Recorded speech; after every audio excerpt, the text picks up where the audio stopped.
This program features live coverage of an African safari and may include animal kills and carcasses. Viewer discretion is advised.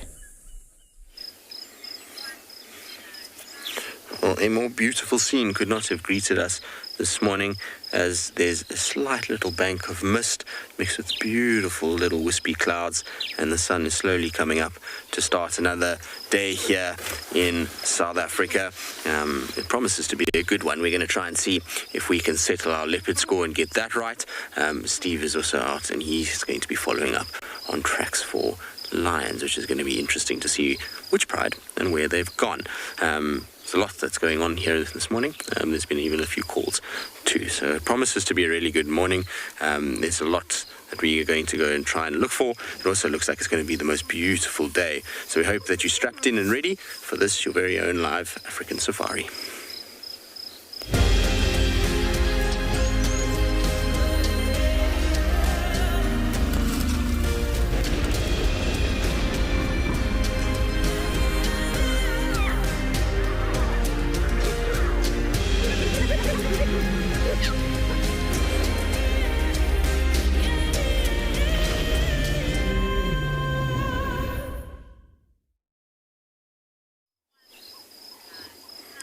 Good morning, everybody, and welcome to the Sunrise Safari. Like I say, it's a beautiful, beautiful morning. There's so much atmosphere this morning, with all the moisture on the ground and the coolish air. We've got this mist layer forming. We've got the sun that's slowly coming up, and these beautiful guys to start our day. They're posing perfectly on top of this mound with their little oxpecker friends. They look as though they are very, very happy up there, and it just goes to show you how long the grass is, even on quarantine, that these guys are standing on top there because they're doing it for safety more than anything else. My name is Tristan. On camera, I've got Theo this morning, and it is a very warm welcome to the northeastern part of South Africa. We are coming to you live, which means that we would love to hear from you, and you can do so on multiple platforms. You can use hashtag WildEarth on Twitter, at FC on the YouTube chat stream, as well as in the comments sections of all the various other places that we broadcast to, and the website itself as well, and we'll try and answer as many questions as possible. Talking about coming to you live, it's not just us here at Juma that will be out and about this morning. We will be having Pinda joining us, and you'll find that Angus is going to go look around to see if he can find a black rhino, which is always very, very exciting. Tess is going to be looking for the Birminghams at Ngala, and Tswalu Kyle will be going to the Meerkat. So lots to look forward to this morning. We're going to slowly bumble our way southwards and east in the hope that we can try and pick up some sort of sign of one of our spotty cats that side. There's a lot of promise, and so hopefully we'll get lucky with them. I mean, we've been getting a hiding from them the last few days, so it'll be good just to get a nice, decent spotty cat sighting under the belt. It's like I say, going through withdrawals now. Isn't that cool with the males now standing on top? It's a beautiful picture, that. And like I was saying, they're using this for safety, so they're trying to get up to be able to see what's going on around this area. Now, of course, I just mentioned that we are coming to you live from all over South Africa, and a lot of you are very intrigued as to what the weather will bring in those various parts of South Africa. So let's take a look.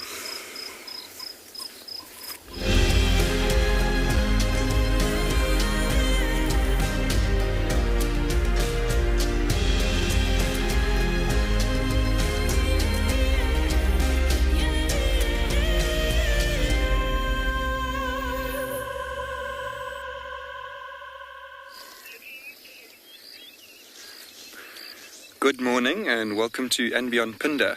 We have a beautiful sunrise here this morning, and I definitely agree with Tristan.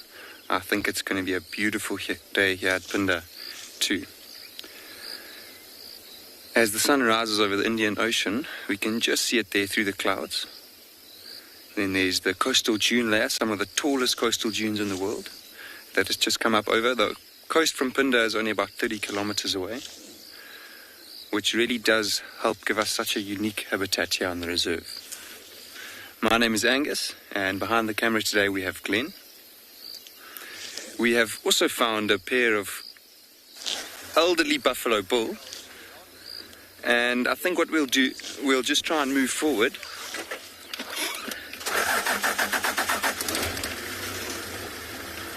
They just did move away as we started this morning. But here they are, still in line with the beautiful sunrise.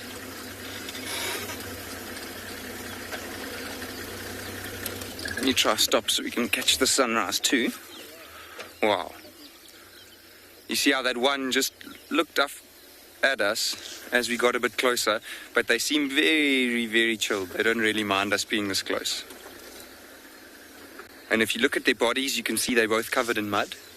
So it's likely that they spent the majority of last night at some sort of watering hole.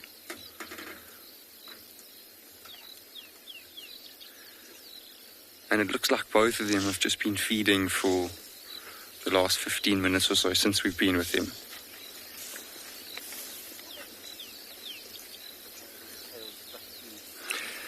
Hammond, we don't have more buffalo than wildebeest at Pinda.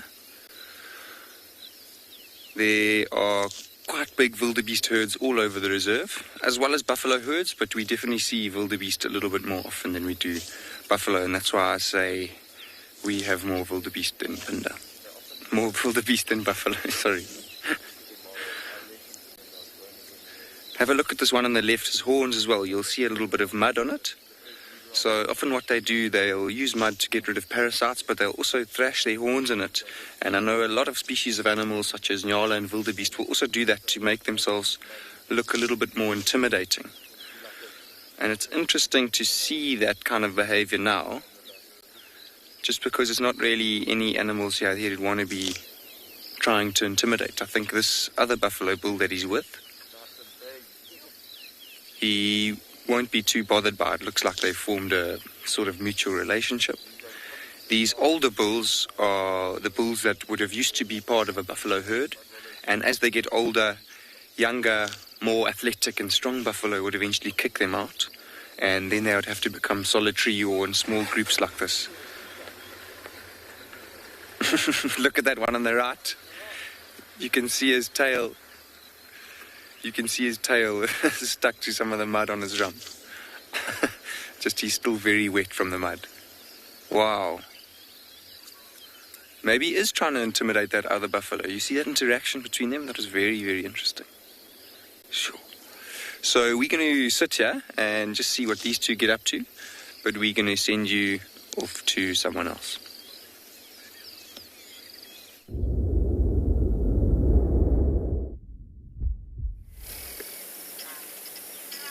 Good morning, welcome to a beautiful morning.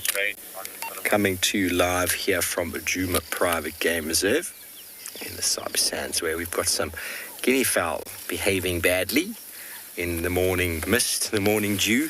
And well, normally they are quite reliable in the morning when it comes to finding predators, but this morning it seems like they're just hiding in the top of the tree. Hello everybody, my name is Steve Falkman, joined by Paul on camera, and as always, very excited to have you with us. Now, we just want to show you that view again, because with the full moon behind it and the mist, it is really quite a special time. Quite a special scene. It really is a beautiful, beautiful way to start the day. Isn't Mother Nature gorgeous? Well, it sounds like we were coming over to this side of the reserve to see if we could find any lion tracks. We thought maybe these guinea fowl would lead us towards some lion, but it sounds like Tristan has cut some lion tracks in the middle of Juma. So we might go and give him a hand, because you know, when we find lion tracks in Juma, we always want to try find out where they've gotten to. And they won't be crossing the river. JP, the moon will be up still for probably another hour and a half at the most before it sinks. Well, essentially, the moon rises 51 minutes later each day. It was full moon the night before last, which means it's 2 hours to 3 hours behind the sun right now. So the sun is rising, which means that 2.5 hours or so after the sun has risen, maybe 3 now because it's the third day, that moon will sink. Plus minus is a few minutes either side of that, of course. Beautiful though. Makes me want to howl. But I won't do that now. I might scare somebody.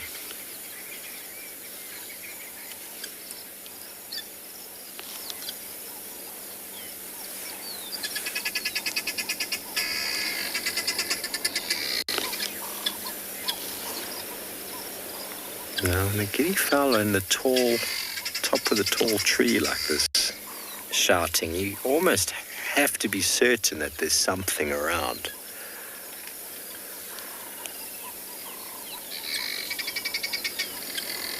But we can't see anything, can we, Paul?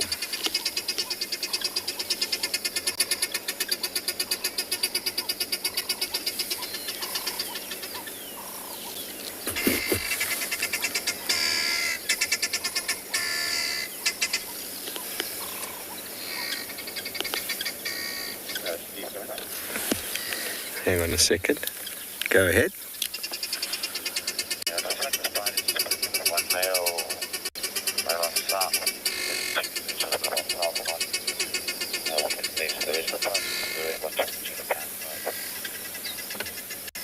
Okay, come in. Okay, so Tristan is working on those lion tracks. We're going to give him a hand shortly. See if we can find out where they've gotten to, because I say they haven't crossed the river because the river's still very wet, so if they haven't crossed south, they'll still be on Juma. But let's send you over to Carl in the west, who'd like to say good morning.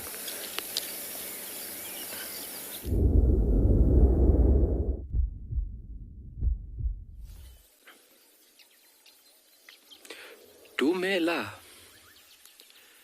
And what a wonderful morning it is. Taking it very easy at this little watering hole.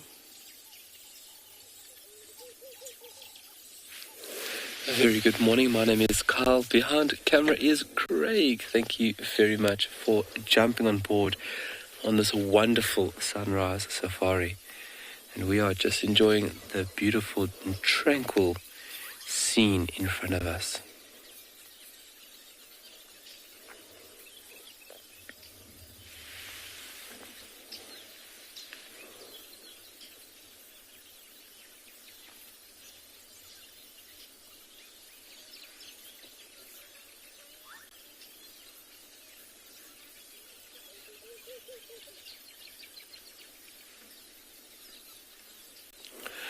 Myself and Craig had a discussion that this morning we thought we should go and visit the Makala group.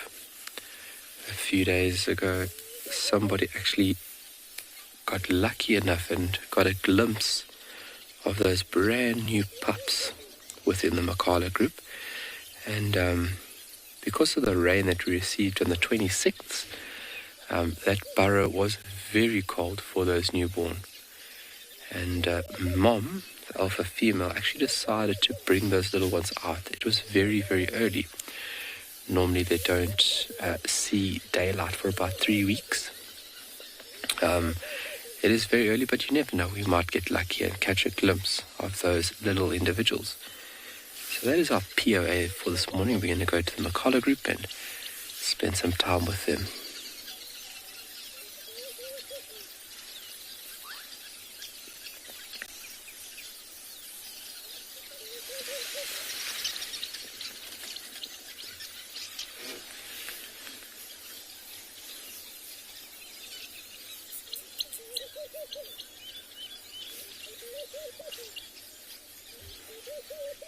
Well, while we just tap in here a little bit more, let's send you over to Angus.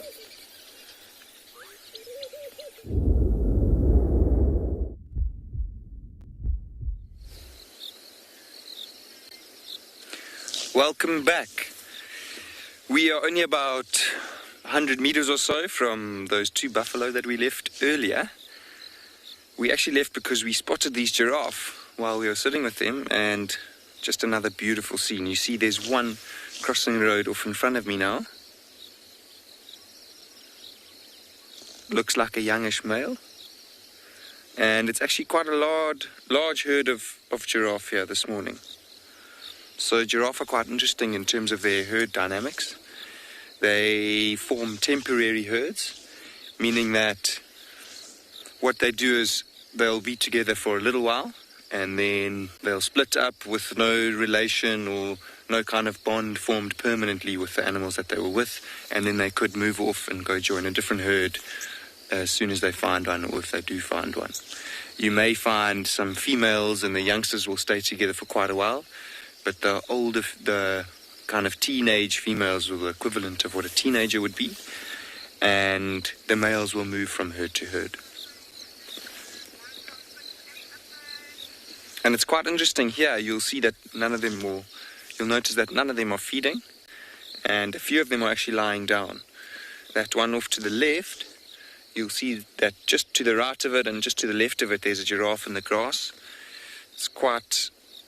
I always love seeing giraffe lying down. You don't see it very, very often. But it does look like that they are starting to get moving now. It will be interesting to see what the four that are lying down do now that two of them have started to move.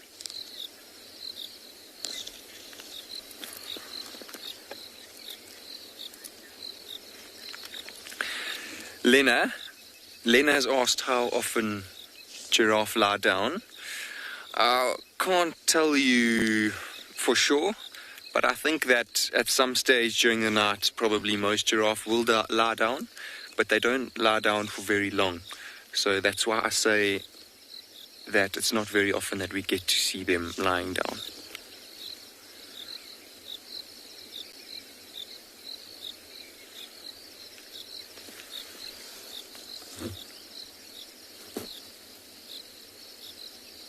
You can see that one on the right, there's a red-billed oxpecker sitting right at the top of her head.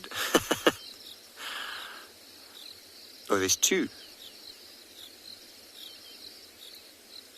So,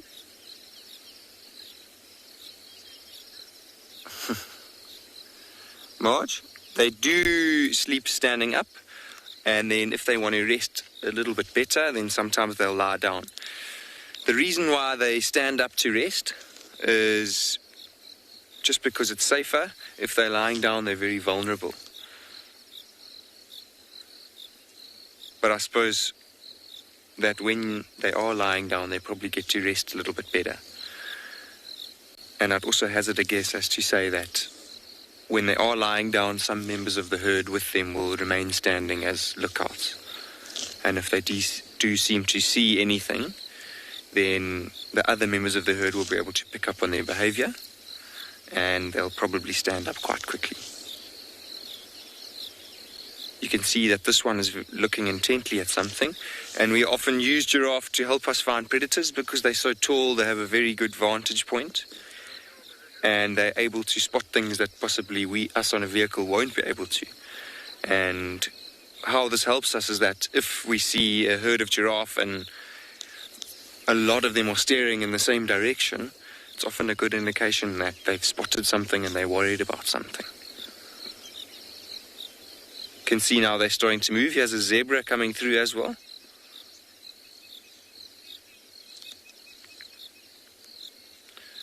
Wow, what a beautiful morning. I think we are going to carry on going and try and find a black rhino. But for now, we'll send you off to another live location.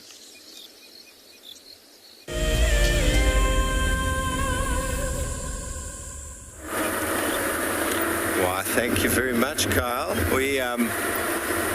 We're just going to check our boundary quickly. We had tracks of one buffalo, and we found him. Grumpy fellow, very grumpy, and he went into the thickets. So we left him. We're just going to go check the western and southern boundary to see if the lion tracks that Tristan's following haven't crossed out. That'll save a fair amount of time.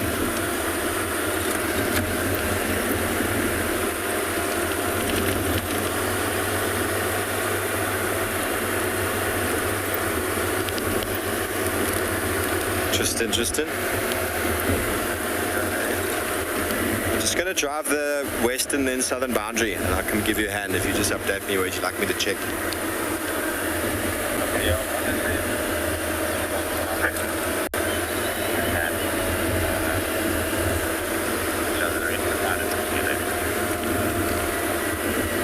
Okay, copy. I just left that lone buffalo on power lines going into the block towards Impala Road.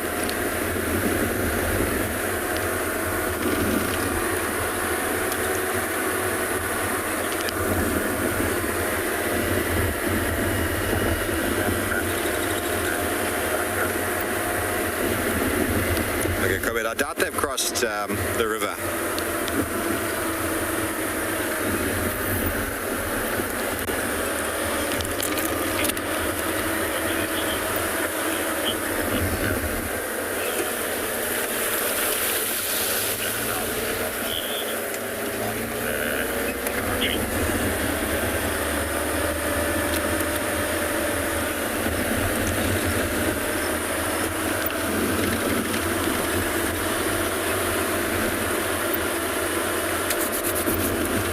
Such a gorgeous morning. Such a gorgeous start to the day.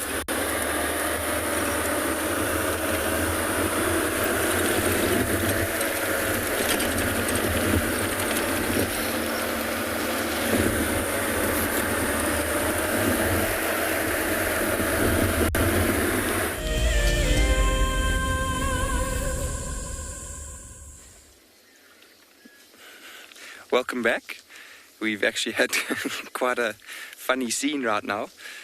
One of the zebra that you can see in shot now was actually just scratching itself on an old dead tree, and it pushed a little bit too hard and the tree snapped and made a loud crack, and all the zebra and the giraffe around all got a very big fright and started running. But everything seems to have calmed down now. I mentioned earlier a lot of the giraffe weren't feeding, and now they're starting to get up slowly as the sun's rising. They prefer not to feed during the hottest times of the day. so that they can hopefully find a patch of shade a little bit later on and rest. What they do when they are doing this, they're not necessarily wasting time, because they are ruminants, which means they regurgitate a little bit of the food that they have eaten throughout the day, and then they re-chew it. So while they're lying in the shade or standing in the shade, they'll actually regurgitate a ball of cud and re-chew it just to make it a little bit finer, and it helps them digest it. Wow, look in front of us. You can see that there's 3 giraffe. They all look quite young. They're not very, very big giraffe.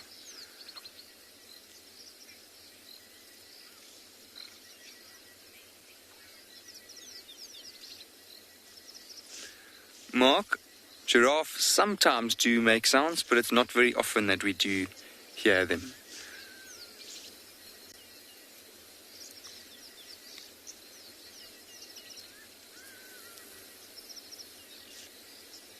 You can see a couple of zebra moving across now too. Notice all the mud right around their hooves. So since the rain here at Pinda, it's still quite muddy. 2 red-billed oxpeckers sitting on this one's back. You can actually hear that sound of theirs now. A very high-pitched, almost metallic-like sound. So oxpeckers will often help us find big herds of animals like this. Well, I suppose there's not a very big herd, but there are some big animals around here. And the reason being, I mentioned that sound that they make, the red-billed oxpeckers. And if you are out in the bush and you see them flying up ahead and calling and then suddenly diving down, they are most likely diving down to a herd of animals. Because they do feed on, or they feed off of animals, off parasites and ticks that may be lying on animals. It's amazing how quickly things happen out here. Earlier, when we were with them, we've probably been with them for about 10 minutes now. And we're actually almost losing sight of all of them. Let's just move forward a little bit. I think that might help.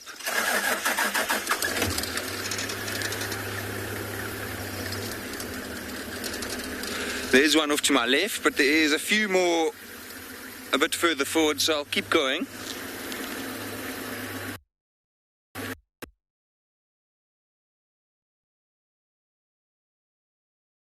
I'll keep it.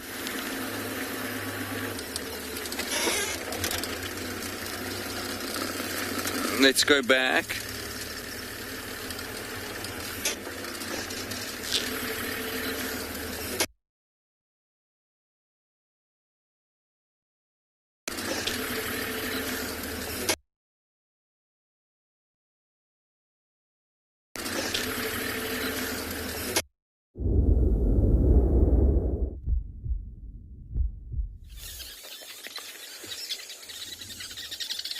Yeah, and some of those Afrikaans like were big for grade 7, bro.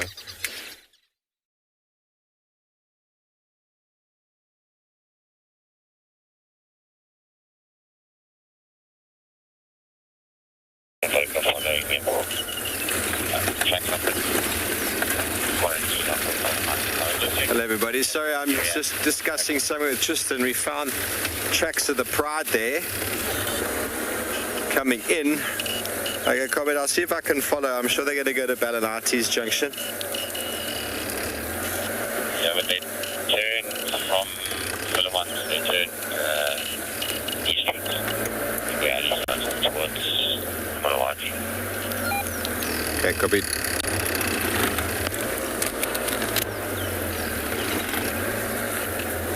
Okay, so always nice to find tracks in the early morning. A whole pride of lions coming in. Tristan reckons it's 2 different prides entirely. So let's have a look, shall we? The Nkuhumas were heading in this direction 2 days ago. The tracks came in just over there.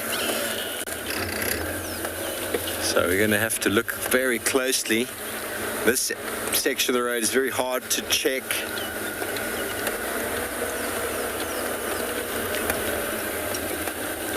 Up ahead a little bit, it gets a bit easier. But if they walked through it, possibly because they were hunting, lots of hyena tracks around.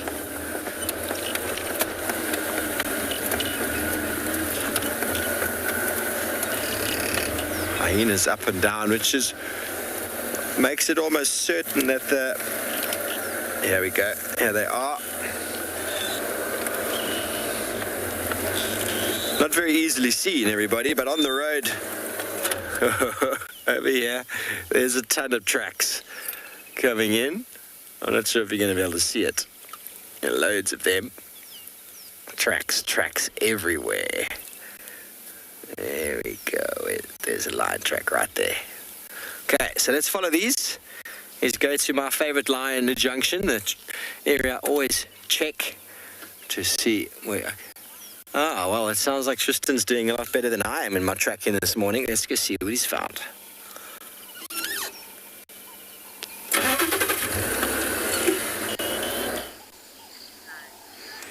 I don't know if we're doing better. I mean, we've managed to find lions. We've picked up tracks for lions all the way on quarantine, but it looks like two different groups because there was tracks for a whole pride on quarantine that was moving off, and then on Weaver's Nest, the tracks for the pride from quarantine split off, and then we picked up tracks for these guys and a male that was following, it looks like the two Torchwood females, and they came from middle of Juma all the way south into Cheetah. We've been following them for a long way, so from quarantine all the way to Cheetah, it's a serious distance that they've walked. But the tracks for the rest of them, I don't know where they've gone. So I don't know if maybe the Telematis have heard something and they've come to try and see what's going on and push these two away. I think it's the Torchwoods, I would imagine, given we've been seeing three lionesses together from the Torchwood Pride on Cheetah, and the way that they've walked straight towards Cheetah tends to indicate, and I don't recognize these lionesses at all. And like I say, there are two here. There's this one that you see there. Those are the feet that we've been following for a very long way. It's been took a long time to get where we needed to go. But anyway, we have eventually managed to find them. The other lioness has walked off into Little Gowrie now, so we don't actually have view of her. There is unfortunately only view of this lioness at the moment, which I'm sure is going to get up and go now too. It's one of those things where it is what it is, we're on the edge of the boundary. I also see tracks for a female leopard here, very fresh, also heading kind of southwards from where these lions are actually sitting. If you look to the left of where the lion is sitting, you'll actually see the tracks for the leopard going underneath the lion's back. So if you go in there and then just go towards her back, you see the leopard footprints going in underneath. Cool, eh? So that's not something you see every day. Here's the track for a leopard underneath the back of a lion. You can see how small it is in comparison to her tracks. If you look in front of her, there's a track for her. They're much, much larger tracks that the lions have. And you can see where the second one was lying.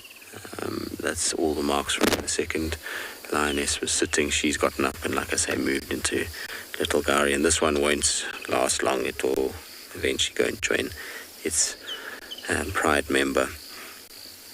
It's fascinating to see how much these guys are walking around now. We didn't see much of them at all, and then all of a sudden in the last little bit we've been seeing a whole bunch more of these lions.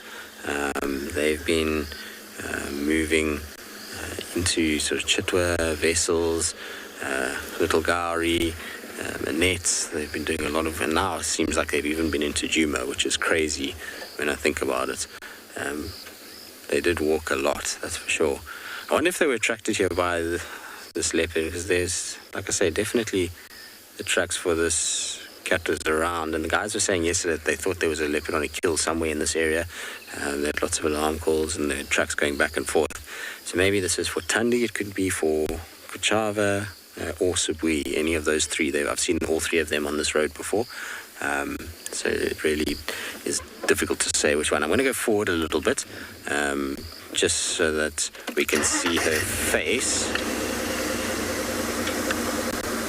All right, so while I try and reposition myself and get ourselves into a better spot, let's send you across to Kyle, who's managed to find himself a weaver's nest.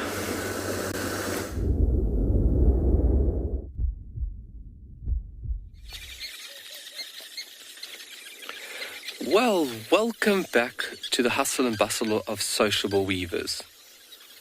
Everybody's starting to wake up and starting the day. Very large nest, and myself and Craig were just appreciating the strength of this wonderful and very old camel thorn. Think about the rain that we've just received. These nests would have soaked up quite a lot of water. So in frame there, almost to the central part, you can see where the trunk moves up.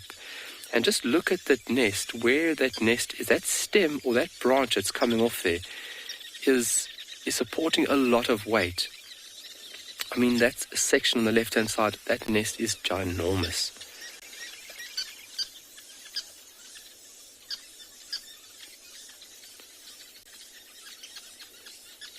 Very beautiful.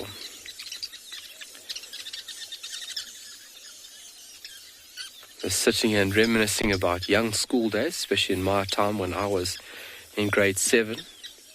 I went to an all-Afrikaans school, being the only English-speaking person in grade 7.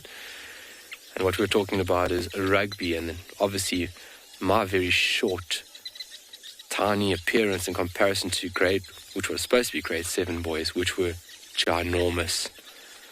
Couldn't believe it. But small packages are dynamite, just like these birds. If you think about these tiny birds and the enormous nests that they create, it is just remarkable.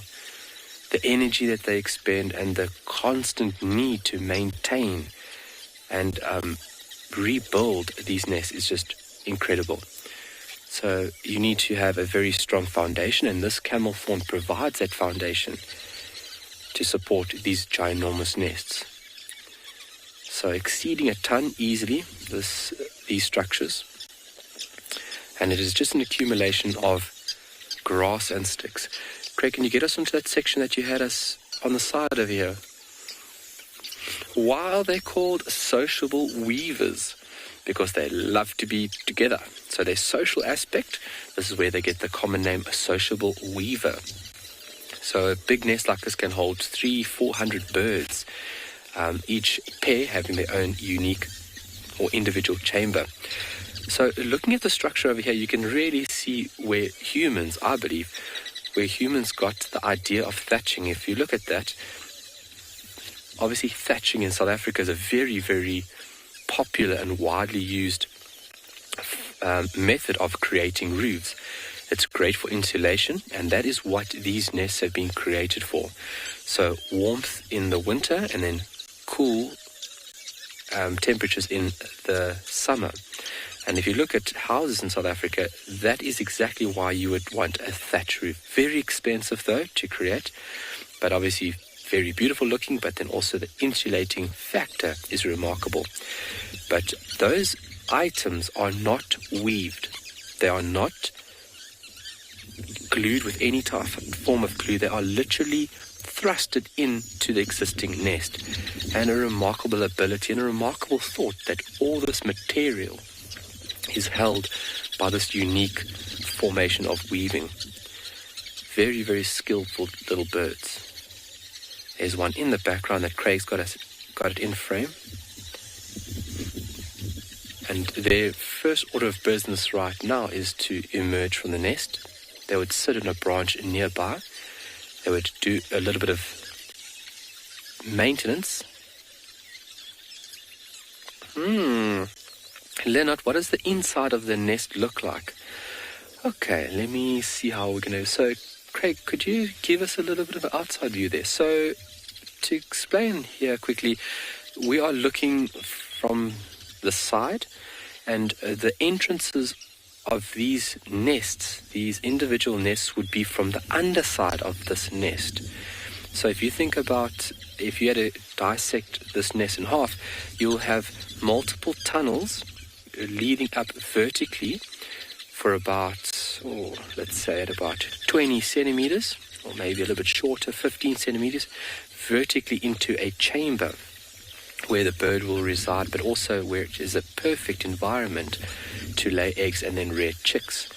So from underside, there's multiple entrances leading into multiple individual chambers where a pair would have its own nest chamber that they would breed in. And they also use this to reside. So if you think about in winter when the temperatures drop drastically out here, you could have 4 or 5 birds sometimes stuffed into one chamber. And obviously exchanging body heat is a very efficient way on how you can evade these very cold periods in the southern Kalahari. This year, I think we are going to experience a very cold winter on Tswalu. I don't know if I'm prepared for it, but a very, very remarkable structure, and one that allows these birds to survive within, in this area. So 10 degrees plus, so 10 degrees cooler in summer, and then 10 degrees warmer in winter. So the insulating factor here is remarkable, and which gives the birds the ability to thrive in this environment. So if the explanation wasn't correct, what we'll do is I'll try and find a nest where we can get underneath, and maybe we'll get the camera and give you guys a different angle or different view of this remarkable nest. You can see a few of them flying vertically. Just watch there at the bottom end of the screen, you'll see them come out. Yep, there goes one. There goes another one. And these birds are actively breeding in response to rain. Remarkable. But let's send you over to Tessa to say good morning.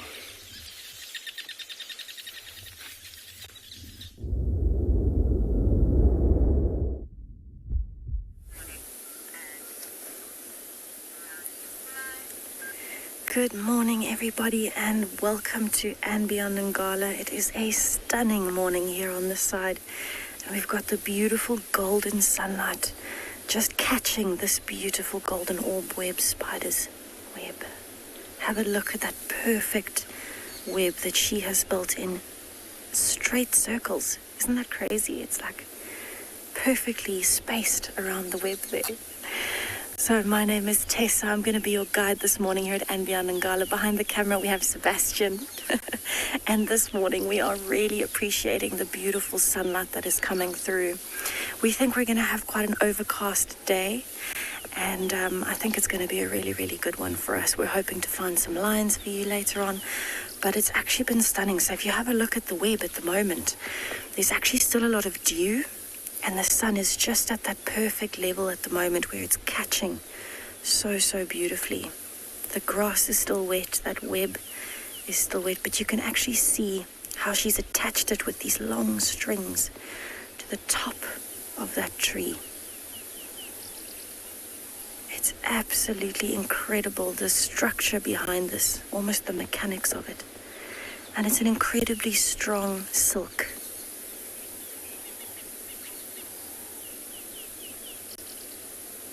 So isn't it absolutely beautiful how well she's orchestrated this? It must have taken a lot of time for her to go up and down. And there you can see as she's making those prominent circles on her web, you can see that she's been going in circles around. Vic, this spider is not of medical significance to humans, so it can bite, but it is not actually poisonous for us. It might just hurt a little bit. But it's not a spider that we need to be particularly worried about for any medical significance. They're actually just, I think, for a lot of people, more scary looking than they are actually potentially dangerous. And you can see she's actually, at the moment, she's busy cleaning her mouth parts. So you can see a little bit of movement there around her head, which is on the bottom side. She's got a very long abdomen. And that little bit of movement that you can see is her pedipalps, which are almost extended mouth parts that she uses to feed and to rearrange. And she's busy cleaning at the moment, waiting for something to come through the middle of that web, maybe a fly or a bee this morning. But you can see how delicately she's actually perched on that web. It almost looks like you can't even see where her legs are touching the web itself.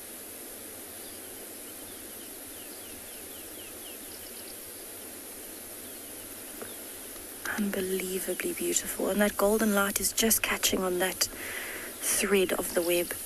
But I think what she did here, if you actually have a look at the structure of the web, it looks like she's almost gone around in a circle and then turned around and come back in a wider circle and turned around on the other side and come back in a circle.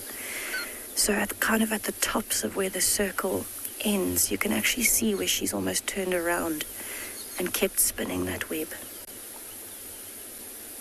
It's unbelievable. Look at the detail. And it is such a beautiful morning. It's starting to get a bit more overcast now. And she really, really has put a lot of effort into this. So it's interesting to see that she actually doesn't have any males in this web that we've noticed, where all of the other golden orbs that we have seen have had males. Linda, yes, it does look a bit like a tiger spider with those beautiful orange and black stripes on the legs. And I don't know if you can see Linda, but she's actually got spots on her abdomen as well that are so close together they almost look like stripes. But she is very beautiful. She's not the biggest golden orb spider I've seen. If I can put it into perspective, she's maybe 5 or 6 centimeters long, which is 2 inches or so. She's not nearly as big as some of the others, and maybe that's a reason why she doesn't have any males in her web yet. She does look quite a bit smaller than the other golden orb spiders that I have seen. But it doesn't make her any less beautiful. She's busy cleaning something on her abdomen there with one of her legs.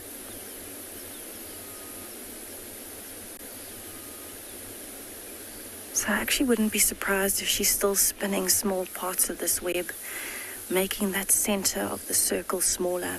Because what that pattern does with that circular shape to it, with a gap, or not actually a gap, but the hole in the middle, that it's not circular, it's just that fine webbery in the middle where she's sitting, is it actually gets insects to kind of go into the middle of that gap, because if there's reflecting sunlight, it would not be reflecting in the middle, but it also reinforces the structure around the outside of the web. So if a big insect does fly into the middle there where she is, that reinforced structure that you can see on the right that makes those beautiful circles, that will keep the web strong so that it doesn't break up if an insect flies through the middle. And in the middle there where she's sitting, there's just very, very fine layers of silk that should hopefully catch. She is actually busy spinning there. That's unbelievable.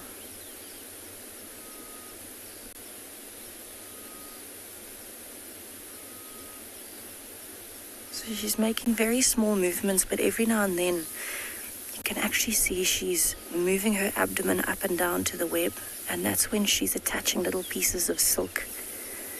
And it might not be building big structures in the web at the moment, but she might be repairing a small piece of the web, or just reinforcing a small piece in the middle, because some insects might fly through and break through those little finer sections of silk. So that's when she will then reattach and fix things.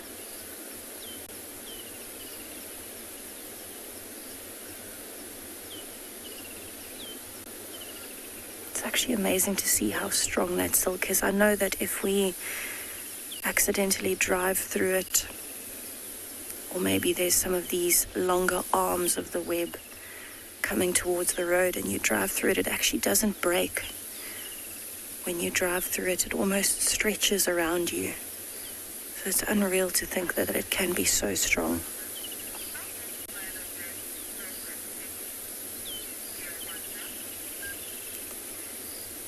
Dear watcher, all spider webs are made of a form of silk, which each spider makes, but they all have different structures, they have different strengths. But spider silk is actually incredibly strong. It's one of the strongest silks that you can get. There, she's busy extending it there. But each spider or each species will have a different type of web that it makes. And then you get some that actually don't have silk webs like these ones. You get some that actually have trap webs. So they might dig a hole like a trapdoor spider, dig a hole in the ground, and they have a much finer silk that they would put all around the bottom, so that if they can feel something walking on their web, they can come out of the trap and pull that insect in. So it really does depend. But it's just beautiful to see how much detail has actually gone into this. Must have taken a lot of effort and energy on her part. And now you can imagine she's built this in a gap between trees, because that's where insects would fly through, because it's open.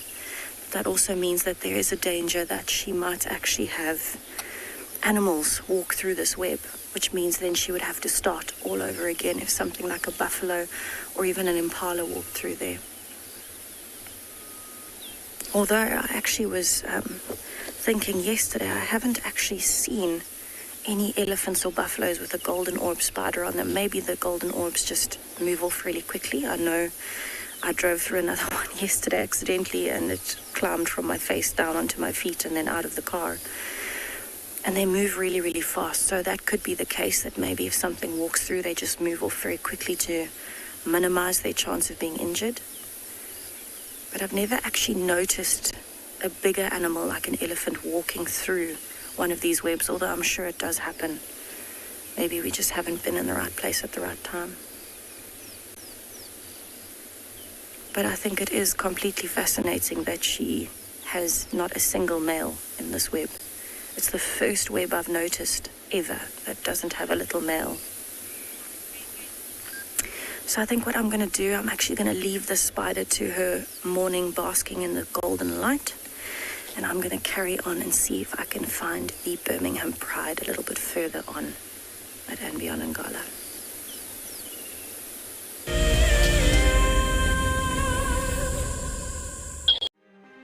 For the month of January 2021, we are offering a chance to win a unique WildEarth expedition to the magnificent Tswalu Kalahari. From the ancient quartzites Koranenberg Mountains to the southern Kalahari's red sand dunes, Tswalu offers what travelers crave most: space and time. The winner will explore this landscape in a vehicle, on foot, or on horseback, with a chance to go behind the scenes with WildEarth and of course meet the Meerkat. The prize includes a 3-night stay for you and a friend at the luxury Motsu Lodge, including flights from either Johannesburg or Cape Town. Open to all WildEarth explorers who have signed up before the end of January 2021. Terms and conditions apply. My name is Ross, and I'm a field guide at andBeyond Pinda Private Game Reserve. I love getting questions from guests on WildEarth because I love sharing and learning information about nature with new people, and it also makes me feel like you're all joining me in real life.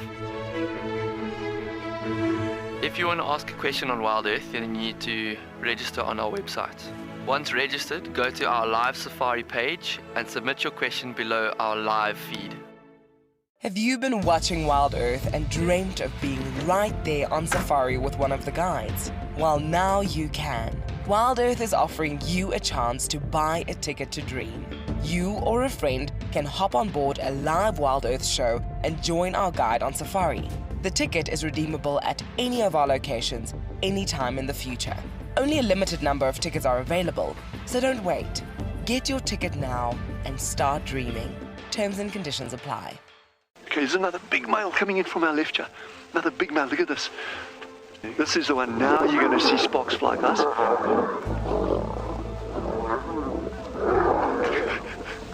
Guys, it doesn't get better than this, eh? Yes, unbelievable. Africa, I love you, eh?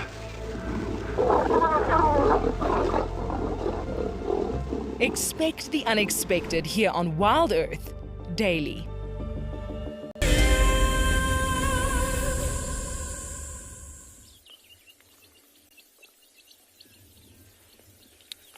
On to a bit of breakfast. It's a lovely bull giraffe. All the biting flies, giving him a bit of hassle. Phew, coming quite close.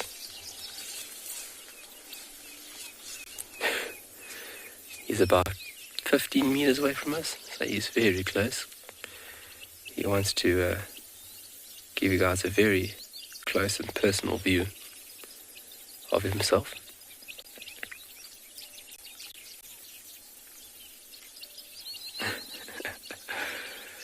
So we were talking about variance yesterday in cheetah across Africa.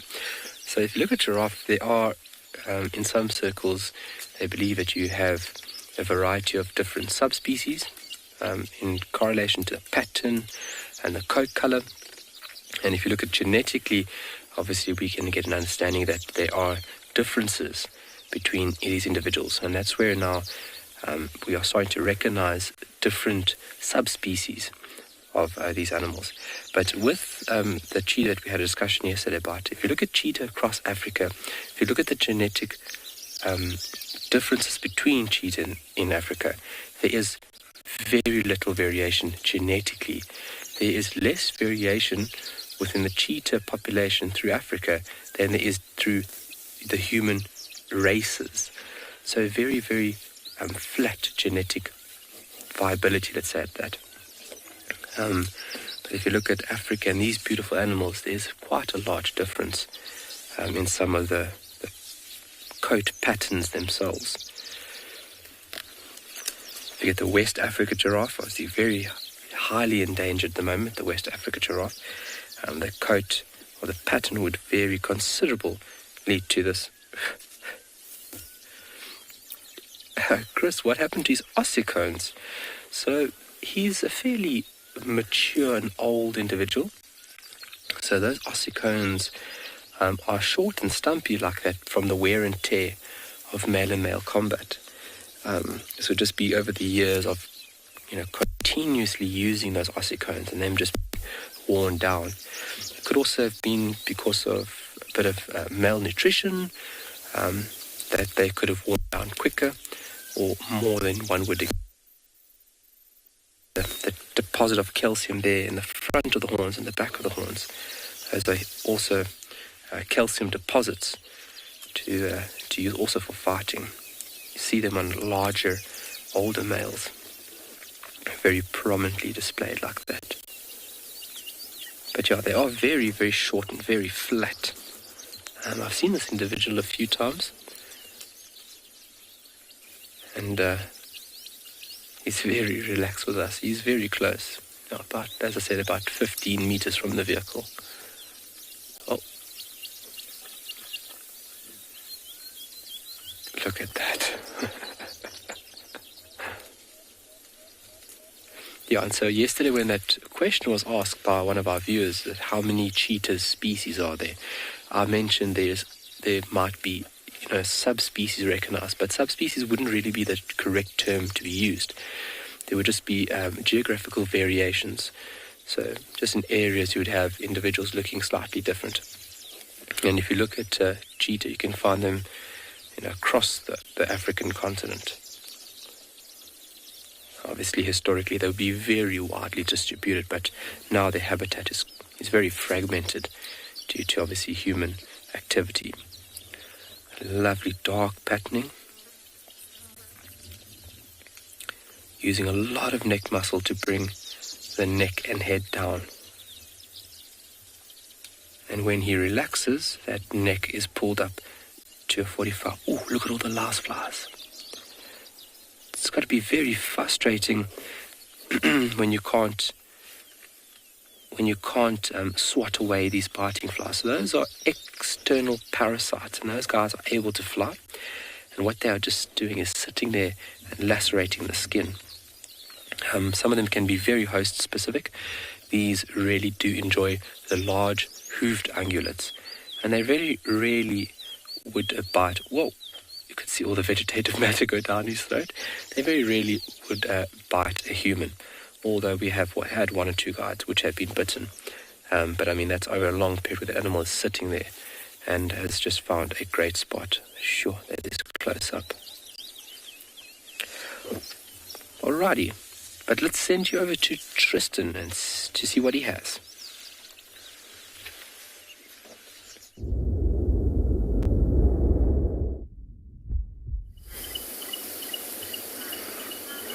we're still sitting with these lines. They've gone completely flat inside of Little Gari. Just viewing them from the boundary at the moment. I must apologize. They're actually two of the Nkumas. I didn't even recognize this tattered-eared lioness at first. And then when I saw the other one put up her head, I kind of saw that I was mistaken. So I apologize about that. It explains the tracks much better because I was very confused by those tracks. These two obviously split off from the Pride earlier in the day. Or the night, should I say. And the rest of the Pride kind of went more east and these guys went south. Because I couldn't work out how the tracks were together, but they weren't being followed by that other Pride. If it was the Torchwoods, it was kind of bugging me a little bit, but it now makes a lot more sense as to what's been taking place. There's always, I don't know why these two would have split off. The rest of the Pride, like I say, was moving around with them. So I'm surprised that they've kind of gone on their own mission, unless, like I said, there was also a male, unless the male was pursuing them for mating reasons. Maybe these two lionesses are coming into estrus, and that's why we're seeing them on their own. We also might find that the Nkumas will go, much like the Telematis, through a split at some point. Big prides, lots of mouths to feed, and tough times at the moment with all this rain. We haven't had huge amounts of prey animals that are easy to find, so not a huge amount of buffalo in the area at the moment. Zebras and wildebeest are not going to be how long the grass is. They're going to be starting to move and trying to get into shorter grass areas. So food availability becomes quite tricky for big prides. And often you'll find, particularly sort of younger lionesses, so litters, previous litters, they'll separate from their moms and start to do their own thing a lot more often. And they might rejoin for a while, and you'll kind of have a very broken system for a little bit, but then eventually everything comes together again. And either they form a pride on that by themselves and they have their own one, or they'll kind of be able to find the food necessary and the pride stays together. But in this area and within the Sabi Sands, very few prides can sustain anything over 10. It becomes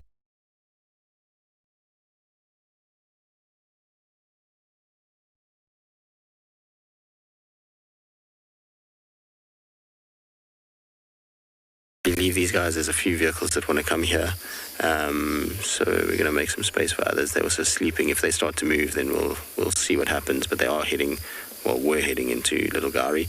We'll get onto this leopard track and just see what we can find. In the meantime, let's send you across to Ngala.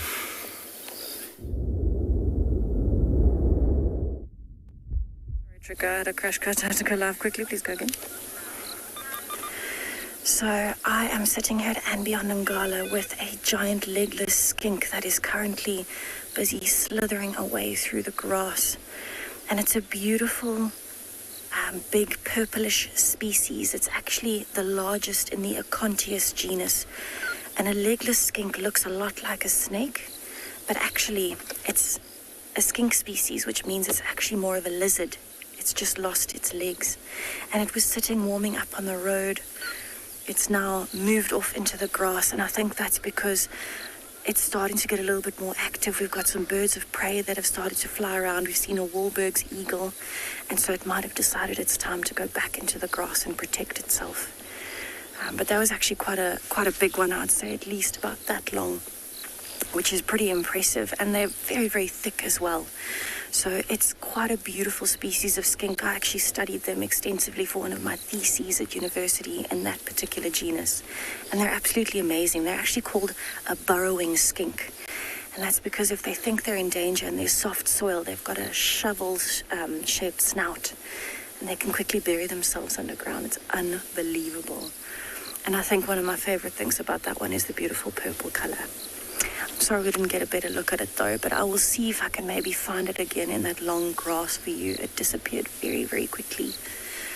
But it is quite a beautiful genus to look at. All of the Acontius skinks are amazing.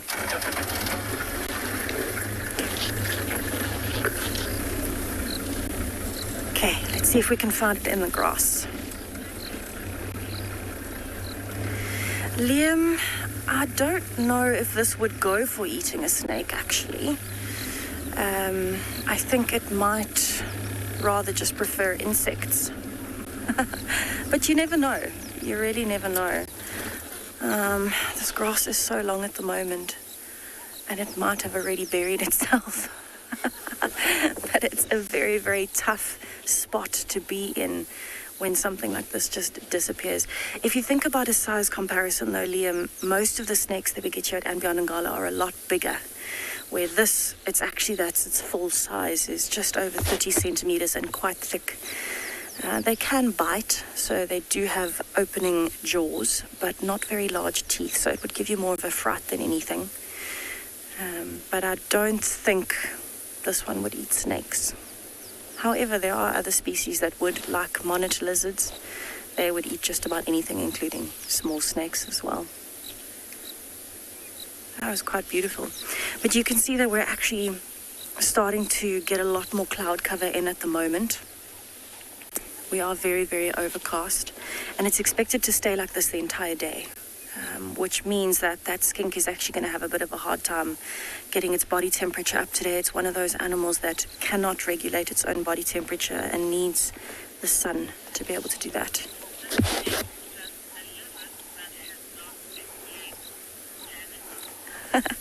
Janet, in essence, yes, I think you could say that it is kind of a lizard that's lost its legs.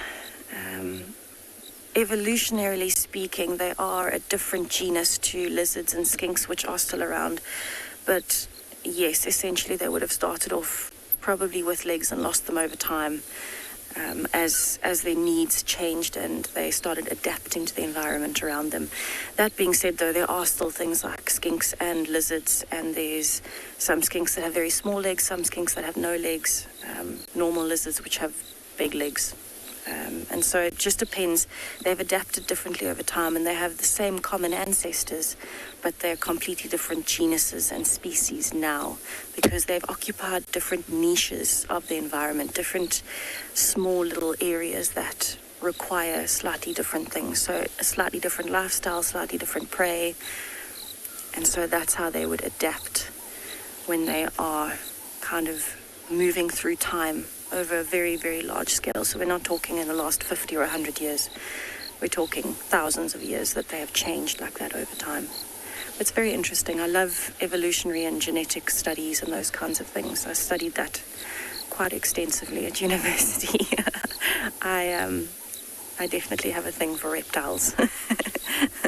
But more scared of spiders, but reptiles I'm really good with. But that was very exciting. I think what we're actually going to do, I don't think we're going to see the skink again. So I think we're actually going to carry on down the road and see if we can find any of those Birmingham lions. We did actually find tracks of that female that has, I think, the 3 small cubs. I think it's her. And she was heading down towards the front of my vehicle here, going south. So I think it might be worthwhile if we take a drive and see if we can find her. That's what we were actually checking for when I came across the skink warming itself up in the road. Let's see what we can find.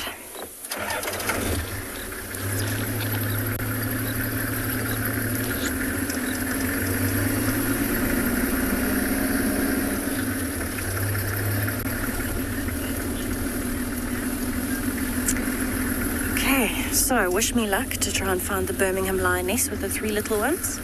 And I'm going to send you over to Tristan at the dam.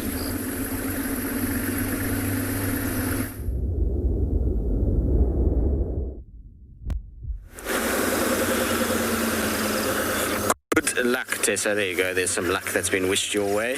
Hopefully you find your Birminghams.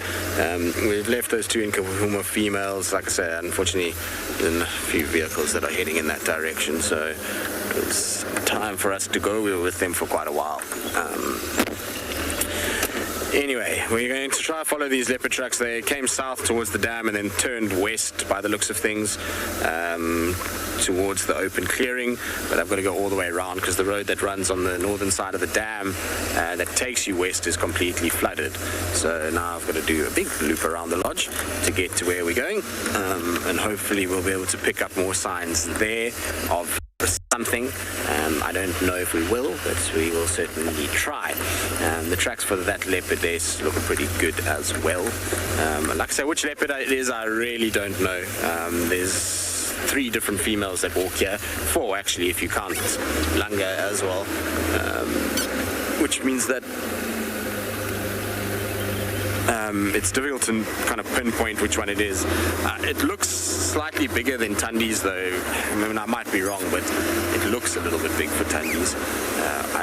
My gut feel tells me it's Kuchava, but we'll see. We'll see how it goes, and we'll try and figure it out and pick up whether or not it is her. Hopefully we can find one of them. That'll make life a lot easier. Lauren, what's the hardest thing about tracking? Probably seeing the tracks and understanding the different ways and patterns that animals move.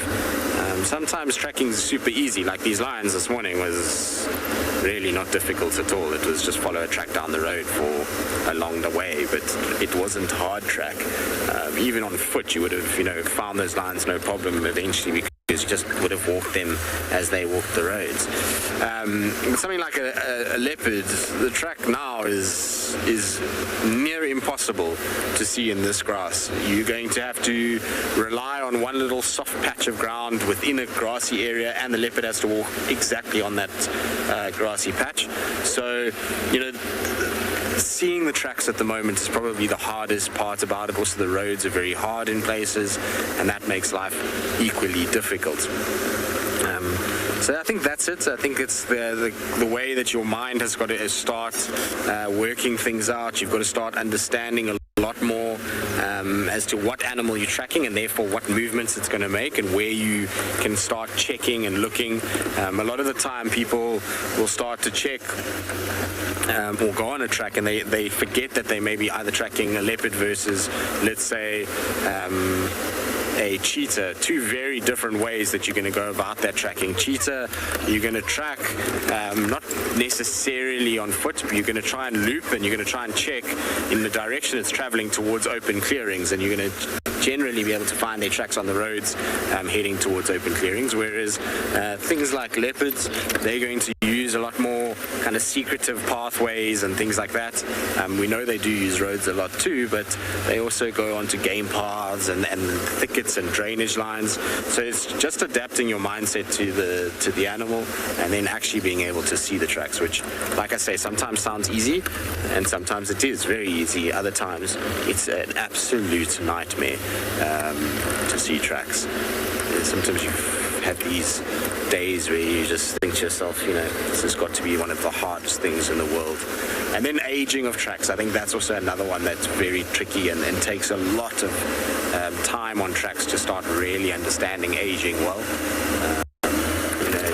A lot of people will see a track and be like, that looks fresh, but it might not be, and what is fresh anyway? Fresh is not something that was from yesterday. The animal can be way, way, way, way beyond where you're going to be able to find them. And so fresh tracks are, in our world, would be during the night now, or fresh tracks would be during the day today if we were on a safari this afternoon. So that kind of constitutes freshness, but working that out is not always that easy. All right, I'm going to just check here quickly. I'm doing a little bit of a roundabout loop to where those tracks went. I'm just checking in case we and the cubs are around. While I do that, though, let's send you across to Steve. I think he's on the tracks for the rest of the Ngala ride.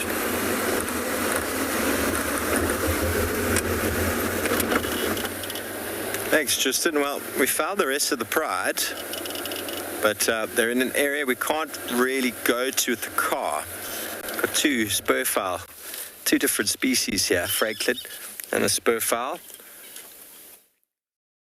Off of Ingwe Alley, where Tristan said the rest of the pride went to. We went and found tracks in the road, and I followed them in a little bit, but there's no off-road access there at all. It is very, very wet underfoot. It's possible they might come out, though. These birds are sort of indicating that they've seen something quite frightening. But Tristan's right. The freshness of a track is tricky, and especially when the ground is as hard as it is now. There we go, two species, the crested on the left and the Natal spurfowl on the right. We thought maybe they'd seen a pride of lions. That's why they're sitting up in the bush. Have you seen the pride of lions? Pride of what?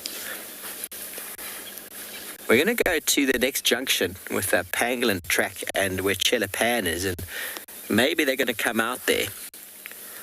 They might come out and come and have a drink, but there's lots of water around the tracks I had just before they walked to a small pan.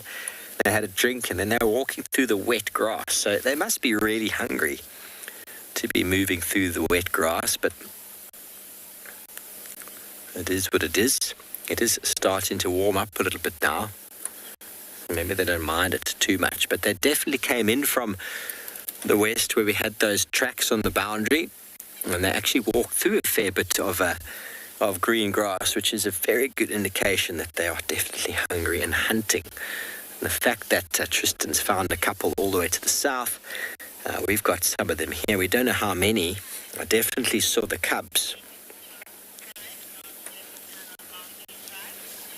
Carl, yes, they are. I think there's 16. There's 9 youngsters. 17. 9 youngsters. And 8 adults. I'm going to have to work that out. I haven't seen them in so long. We've got Purple Eye, Ridge Nose, Amber Eyes, Chela, Young Lioness, Naked Lioness, Yellow Eyes, and I think one more. 7 adults, maybe 8. 7 plus 9 is 16, so yeah, 16 I think is right.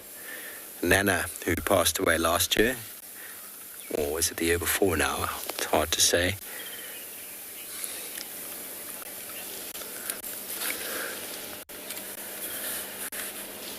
So, yes, there's only 2 more, but the cubs are a little bit younger by a few months. I'm not sure exactly how many months, but it'd be nice to see them now, to see how much smaller or how much bigger they are since last time I saw them.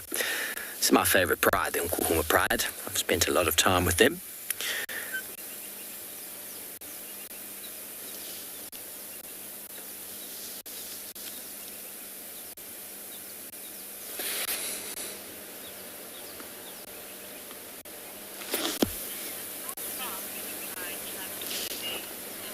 Justin, it really depends. I mean, the Pride can travel many, many kilometers if they're on the hunt, or if they're doing territorial boundaries, or they can stay in the same place for 4 days, like the Talamati Pride did. It really depends on the weather, on the conditions, and on whether they're hungry or not. There's no like list. Each day lion has to walk so far. They can walk 10, 15 kilometers, or they can just stay right where they are.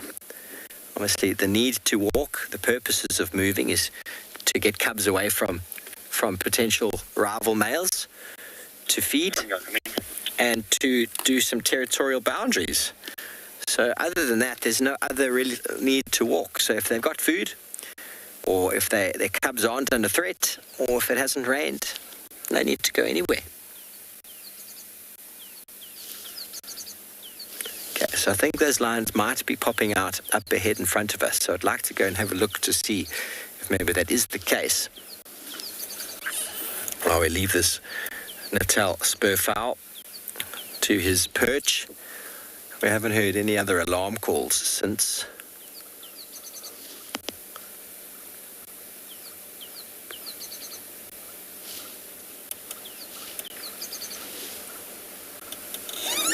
Okay, let's move it.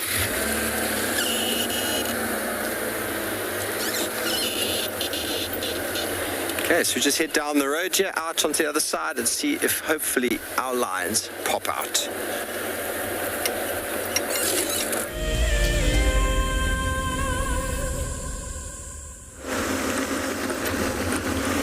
I hope they do, Steve. I'm sure they will.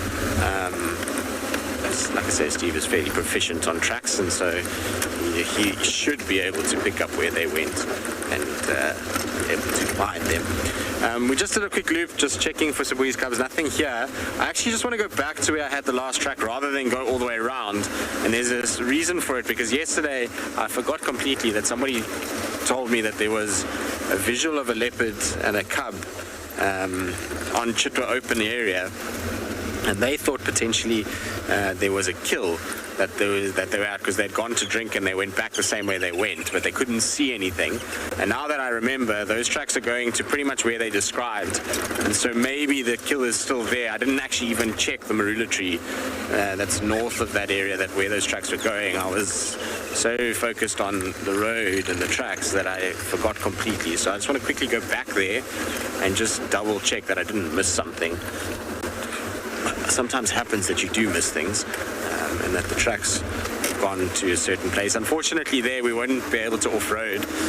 It's quite kind of low down on the slope, and while it probably is fairly dry, they've asked that we don't off-road too much on Cheetahs, which we have to respect. So it might be long distance view if we do find something, but it'll be a view nonetheless, hopefully. It could be wrong completely. Maybe if there was something, it was stolen by hyenas, and that track was just from last night. That leopard moving around, I don't know. We'll have to just double check. Obviously the lion track was on top of the leopard track and we found the lions, but that doesn't really tell me that much as to where those lions are. Alright, let's slowly bumble back to that area.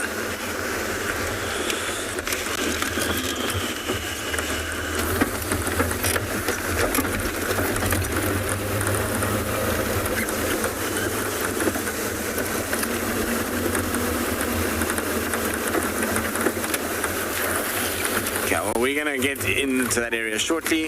Hopefully there will be a little bit of luck when we get there.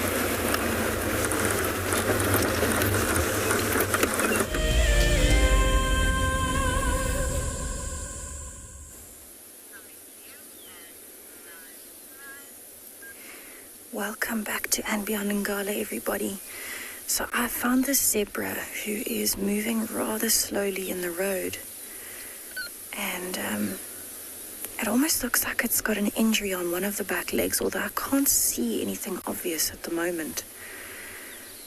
But definitely moving very slowly and quite stiffly with the back legs. And it's also quite unusual to have her on her own here. It's a bit odd. And sniffing leaves, that's also unusual for a zebra. Usually they stick to grasses. She is still a really, really beautiful zebra. She's got looking almost stiff on the back route, actually.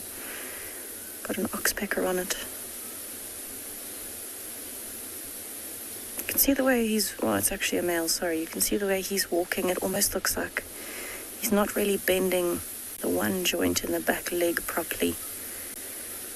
It could just be something simple like a strain, maybe running and playing and injured it, or maybe a fight with another zebra.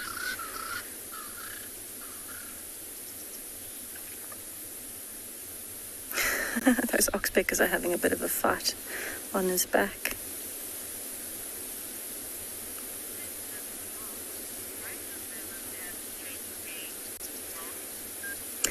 Mark, zebras have strange manes, and I think you mean strange by the way it stands up instead of falling flat, because it helps them protect their neck on the back side, because that's where all the vertebrae are. That section is quite...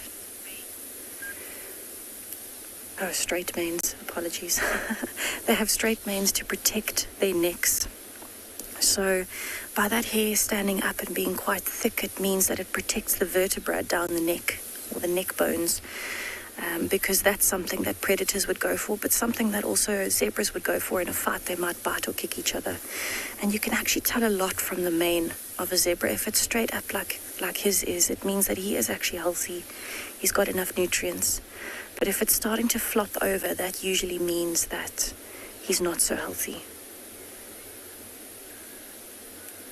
So it does tell a lot about a zebra, but any form of hair that is different on any animal is usually there for a very specific reason.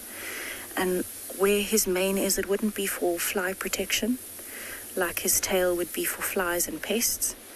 On the back of his neck, it would definitely be for protection from predators. It's actually amazing. You can see that oxpecker running up and down his front leg. jumping between the two. And those oxpeckers, as much as they tolerate each other, they might actually even be territorial in a sense over him. They each want to have the best areas for finding ticks on his body. I am finding it a bit strange that he's on his own.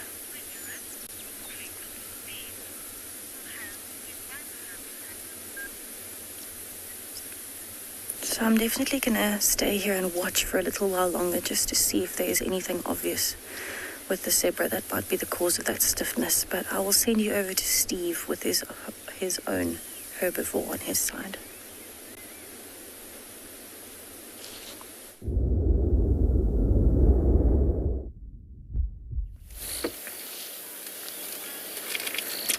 Welcome back to Juma, everybody. Well, there's no sign of these lions. They're in the middle of this block, and there's just been way too much rain to facilitate any form of off-road driving.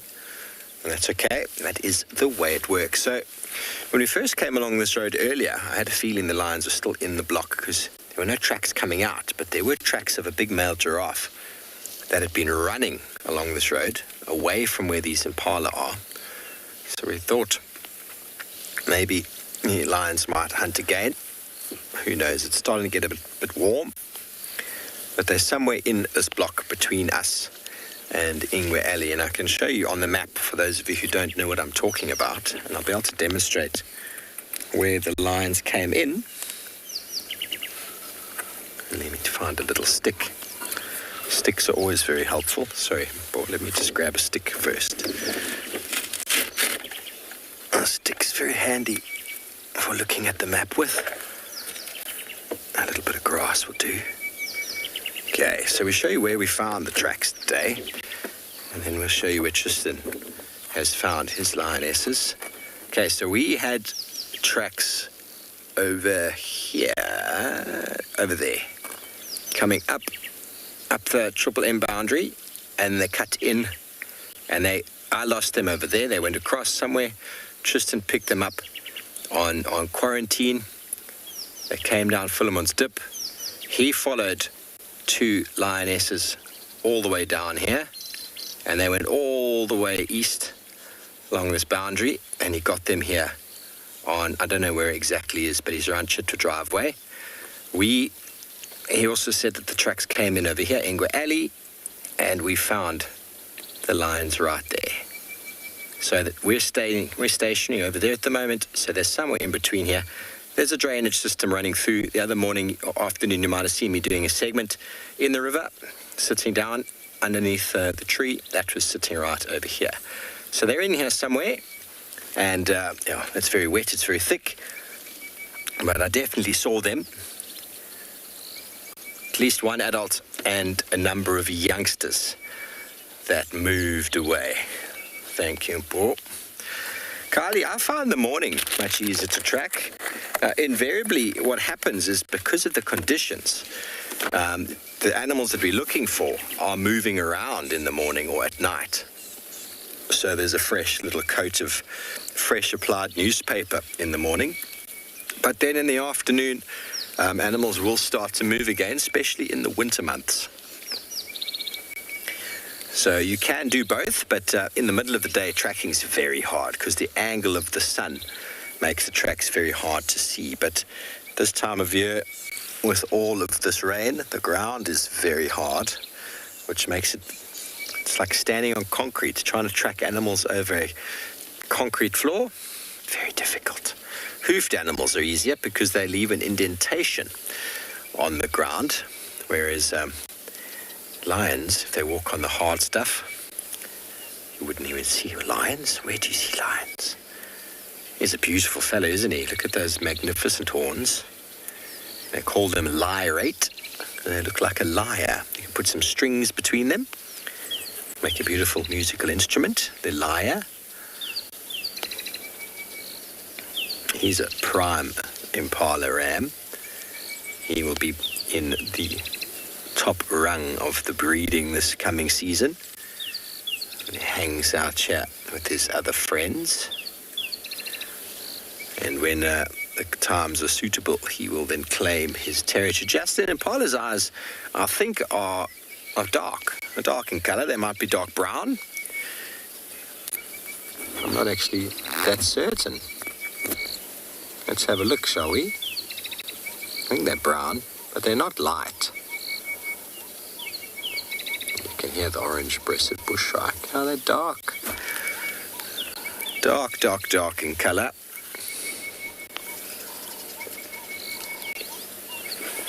A time to be building up condition. Time to be getting strong. Hanging out with his friend over there is to his benefit and his friend's benefit. One of them can look, while the other one feeds.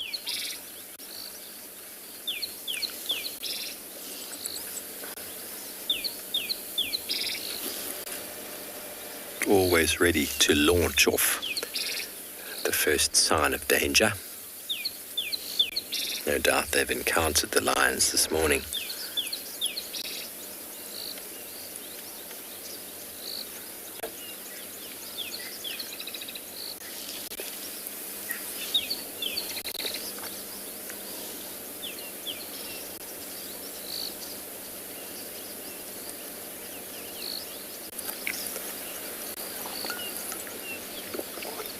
Good girl they are, aren't they?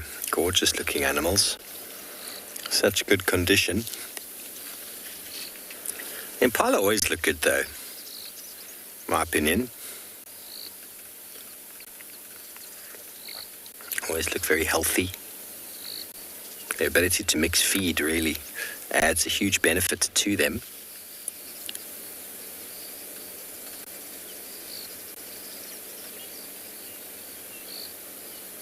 Coat is always so shiny.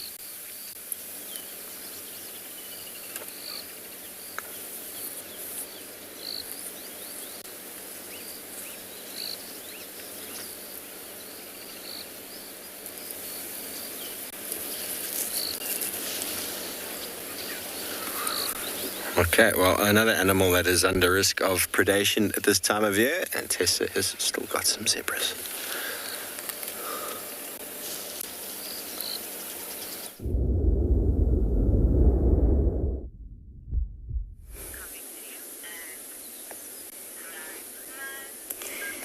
Speaking of that predation, welcome back to andBeyond and Ngala, and I've actually noticed that this zebra that we can see in front, now that we found the rest of the dazzle from that other male, has actually got quite a chunk that's been taken out of its rump. And we can kind of see it just in the shape, but as it turns there, you can see there's actually a hollow in the rump, and as it turns you can actually see a bit of the scarring where it's come out. It also seems to have lost a little bit of its tail, which means that maybe there was a bit of a fight between zebras, but I think what might have happened was maybe a lion didn't quite get as lucky as it thought, but still got a chunk of this zebra when it was maybe a bit younger. But it's actually quite unusual to see such an obvious difference in the tail especially. So you can almost see how the back right, the one closest to us, that cheek or the rump, has got a hollow out of it.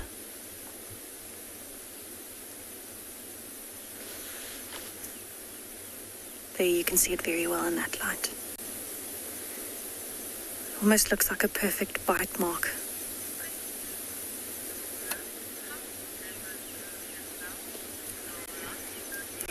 Nola, zebras will groom themselves using a few different methods. Sometimes they might groom and scratch each other, which is called allo grooming.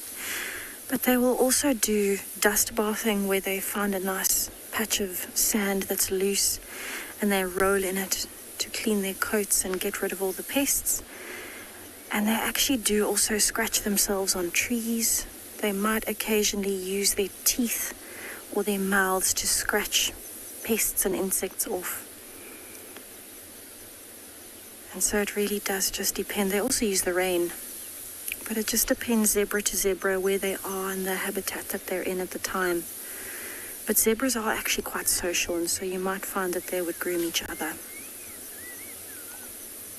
What's also unusual about this dazzle, it seems to be about 6 zebras together that were hiding out of the road while we had that male in the road. it seems like half are male and half are female. And that's quite unusual because normally there's only one stallion within a desert of zebras, and the rest of them would get moved out. But what you might find happened here is because there's so few of them, they've decided to stay together. They might have a dominance issue when it comes closer to mating time. But it is definitely unusual. Definitely unusual to see 3 males and 3 females. But I think what I'm going to do is I'm going to leave these zebras to enjoy that beautiful fresh green grass this morning. And I'll send you from my stripes over to Tristan, who's finally found his spots.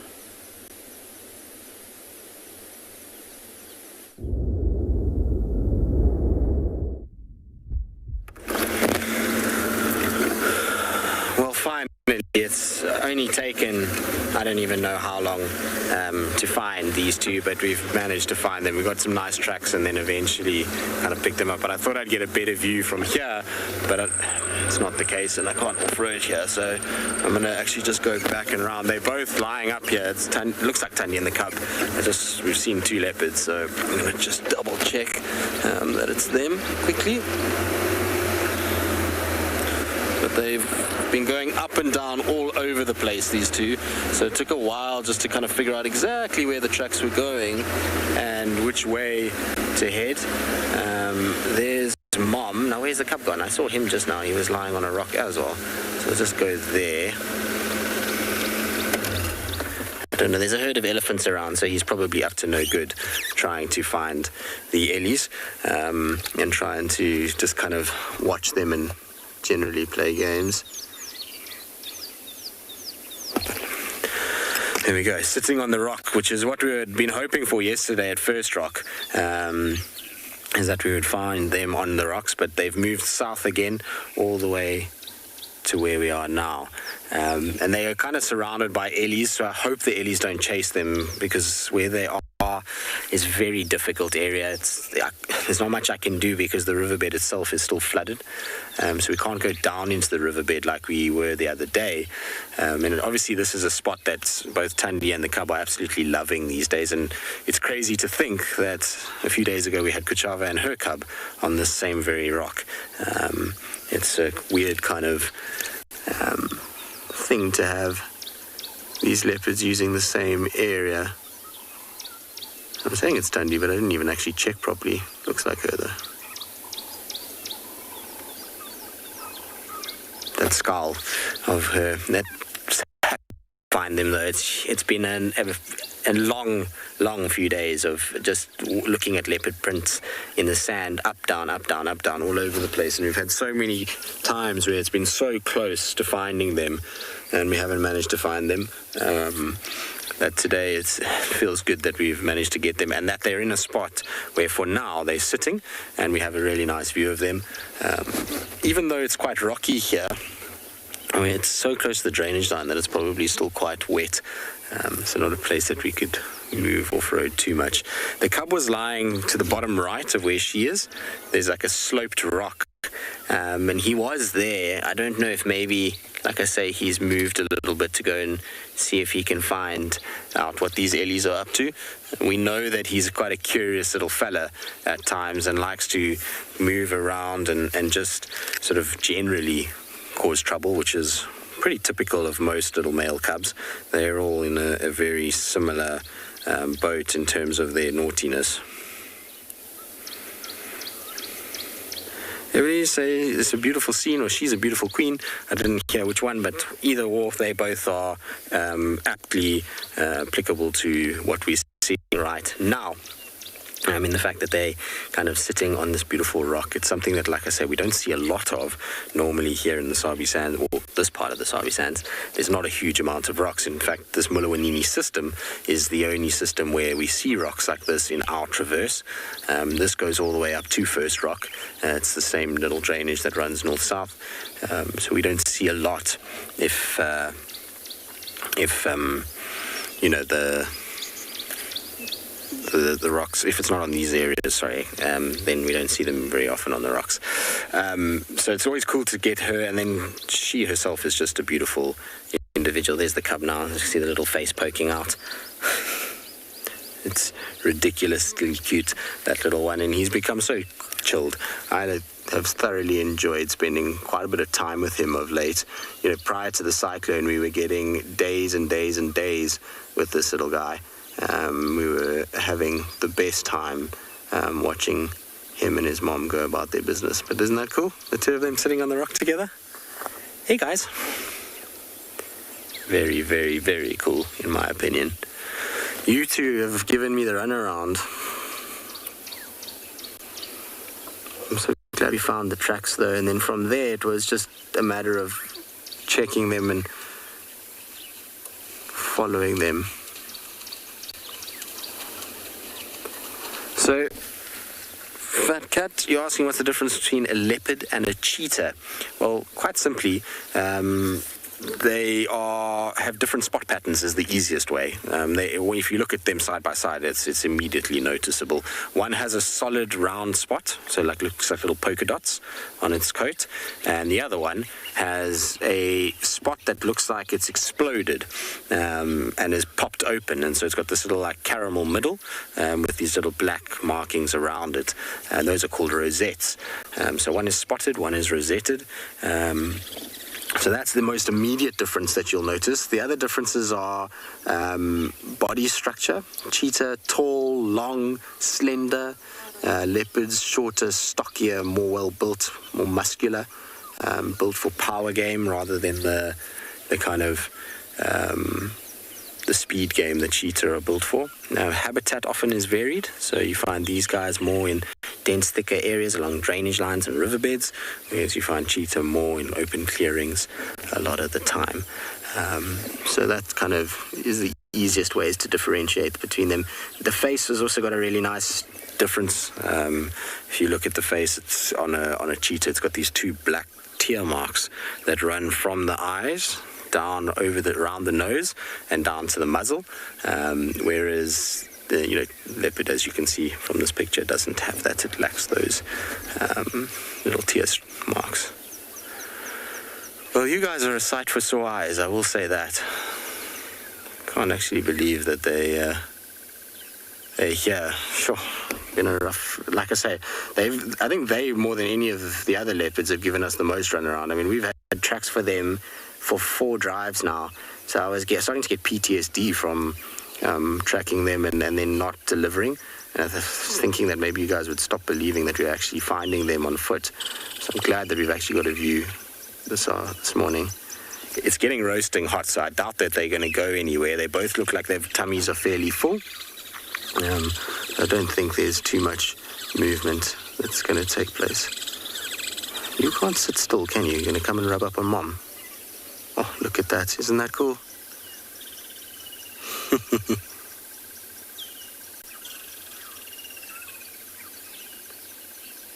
Then how often will leopards sleep on the ground rather than in trees? I really wish that leopards didn't spend time in trees sometimes, because it brings about this question all the time. Everyone always thinks a leopard is in a tree, and they are in a tree maybe, I reckon, 10% of their life. The other 90% they're on the ground. So the answer to your question is more so than they do in a tree.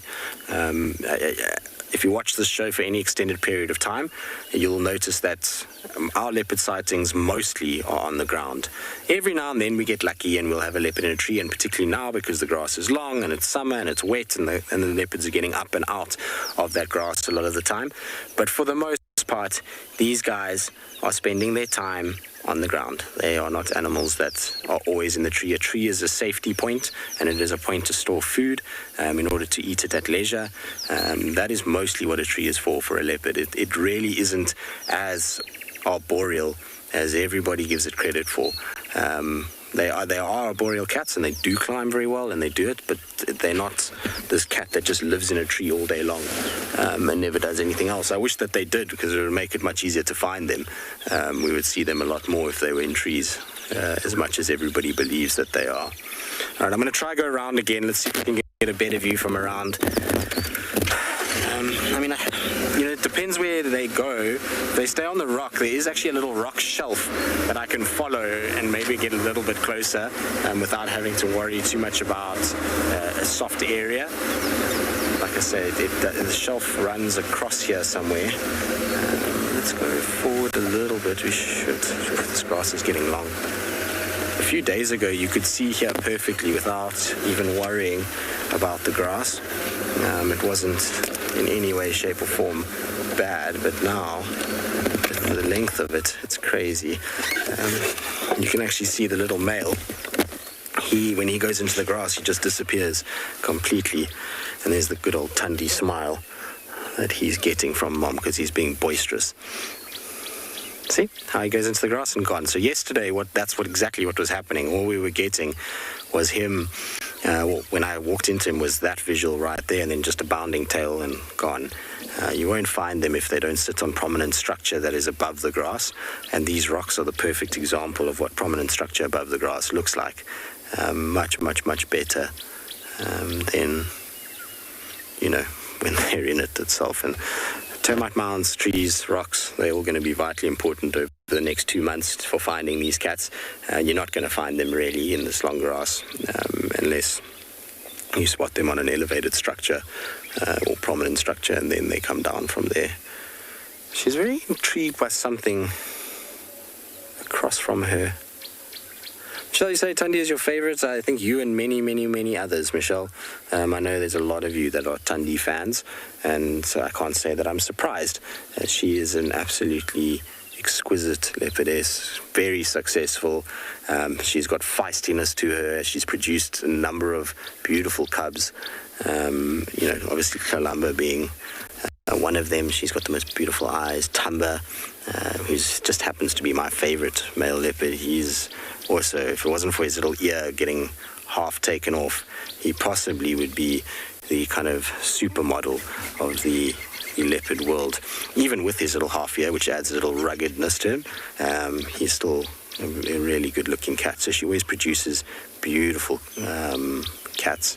So yeah, she's a wonderful leopard and a really good mom. It doesn't look like it now as she growls and hisses and makes a noise at her cub, but actually she really is good with her cubs. Her track record and her ability to protect them only serves to prove that notion. She really has done so well to raise the cubs that she has, and she's very clever, this cat. She's able to move and shift them around as and when she needs to in order to make sure that she keeps them safe. I hope she doesn't go down into the river bed, because that's going to make life very tricky. What we can do is if they move around the rock a little bit, which I don't think they will because of the sun, it's very hot outside of the sort of shady areas, and so I think she's going to stick on this top section of the rock. But if she does move a little bit, we can go to the opposite bank, and we'll be able to get a view from there if they go the other side of this tree. But if they drop down into the riverbed itself, then unfortunately that's going to be the end of the sighting. We can't access that riverbed at all. All right, well, we're going to sit with these two because, well, why not? I mean, we have our two cats that we've been looking for, and I'm super excited. It looks like they're actually going to go on the move. In the meantime, though, let's send you across to Carl with his meerkats.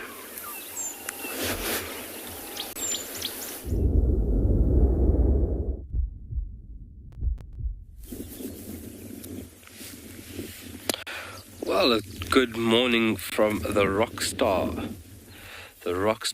Meerkat colony. Everybody has come out to greet the sun and to say hello. Everybody looking good and healthy.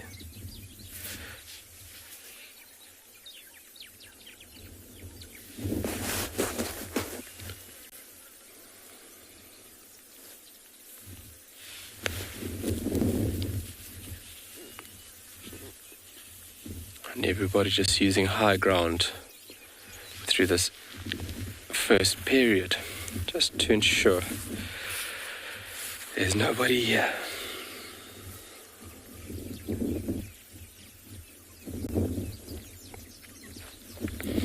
The juvenile is looking very healthy and looking strong.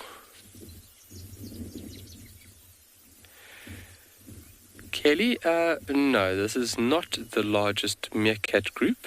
There are groups that are larger than this. There's only 8-9 individuals here. This is about an average size group in the early stages of group development, let's say that. Typically you'd find group sizes being between 8 and about 12, 8 and 14 individuals. And then very large groups can be 20, and then very large groups up to 30 individuals within a group. But when you are in a smaller group like this, communication is a lot easier, staying in vocal communication with clan members. So as the group grows in size, communication then becomes hard for these individuals. And that's where individuals could be caught off guard and unfortunately taken out. And so this group over here, we haven't visited the rock stars for a little while, and it's good to see that they are all healthy and thriving, especially the young, because the young, and it's a very tricky period being a young meerkat. Before you've learned the ins and outs of what it means to be a meerkat, you are caught here and there by predators, and snakes, other forms of mesocarnivores, and then as well as aerial attacks would be the main threats for young. But everybody looking good, having their morning dose of sun, and this commences for about 15, it ranges between 15 and 25 minutes. Yeah, those eyes are deeply set, and they've got a dark ring that runs around the circumference of the actual eye, and that is to aid these animals in their daylight activity. So if you think about how deeply the eyes are set and that dark ring around the eyes, those dark rings actually work in the same manner or principle as sunglasses, eliminating glare. Because they are only or daytime active, you won't find a meerkat out under the cover of darkness, unless it is of vital importance to exit the burrow. You will not find meerkats operating under the cover of darkness. So daytime is when they're operating, and those deeply set eyes with those dark rings around it give them obviously the ability to be moving out and about here through the daylight period and not having to deal with the glare.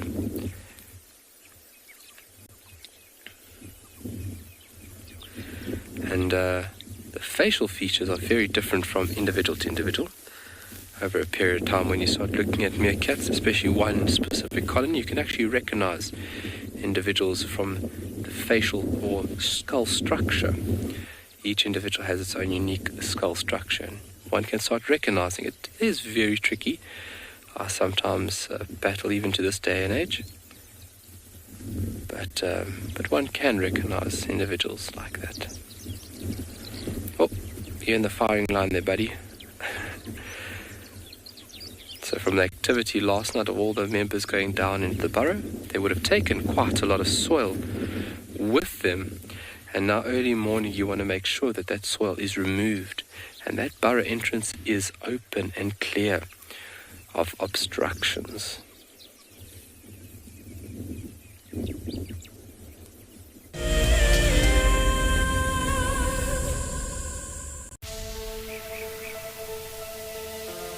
How insane is that animal? This is out of this world. Fantastic. Good, Mama. Wow, what a way to start off.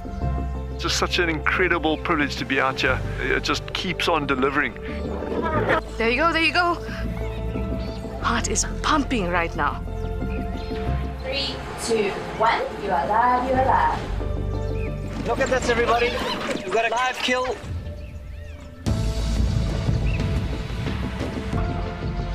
The cock's holding the tail. It's holding tight. Lucky wildebeest. there's nowhere to go. This is a disaster in the making.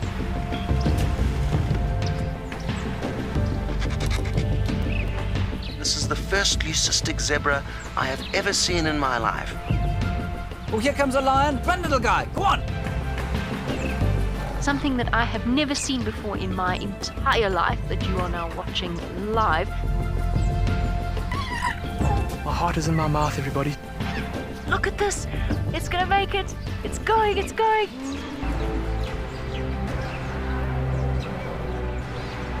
This is just too magical. Hi, little guys. That's great, isn't it?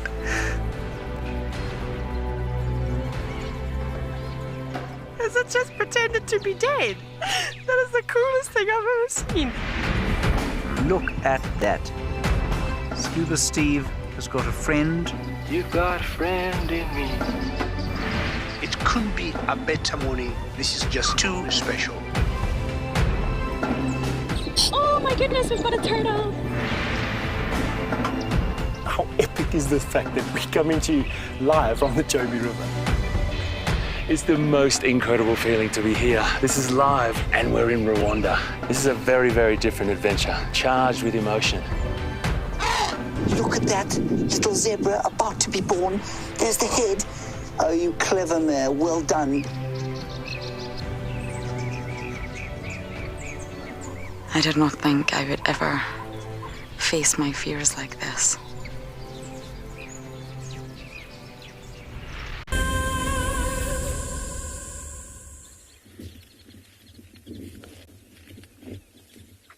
So ensuring that the burrow entrance is free of debris is obviously a very important aspect when you need to enter that burrow system very, very quickly. Obviously, being underground, you had a bit of a safer,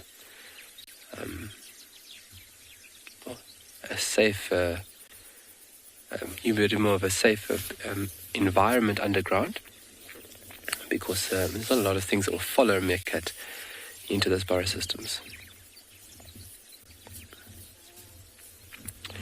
The little one on the far left, they're falling asleep. So early morning, you do have individuals that are still very, very snoozy.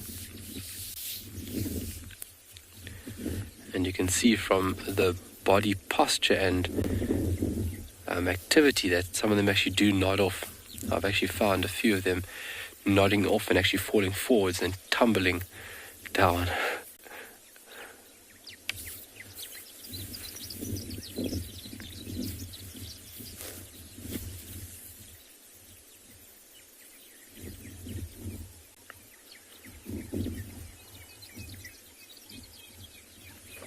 Victoria, can meerkats blink? Yes, they can.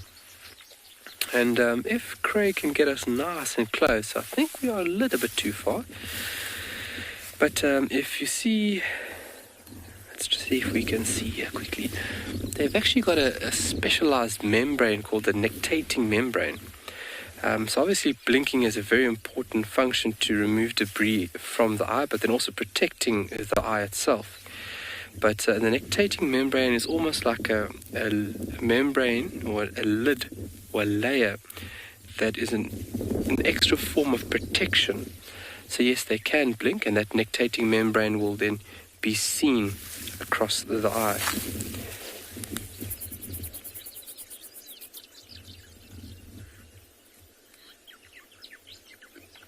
They're very good at staring competitions. Whoa! Look on the far left, they create their females pregnant. The female on the far left, you can see the extension of her belly. It's quite distended. In the early period of pregnancy, her belly is not bulging, so she is just in the early stages of this pregnancy. And through favorable periods, we can have a female giving birth to 3-4 litters a year. Obviously better suited when you have all the available resources around you to have multiple litters. But if it is a very tough year, they will not have a litter a year because it is just too risky. Whoa, big dung beetle. It's too risky if you don't have the resources available. And I've actually seen meerkats abandon their pups because of lack of resource in the given area.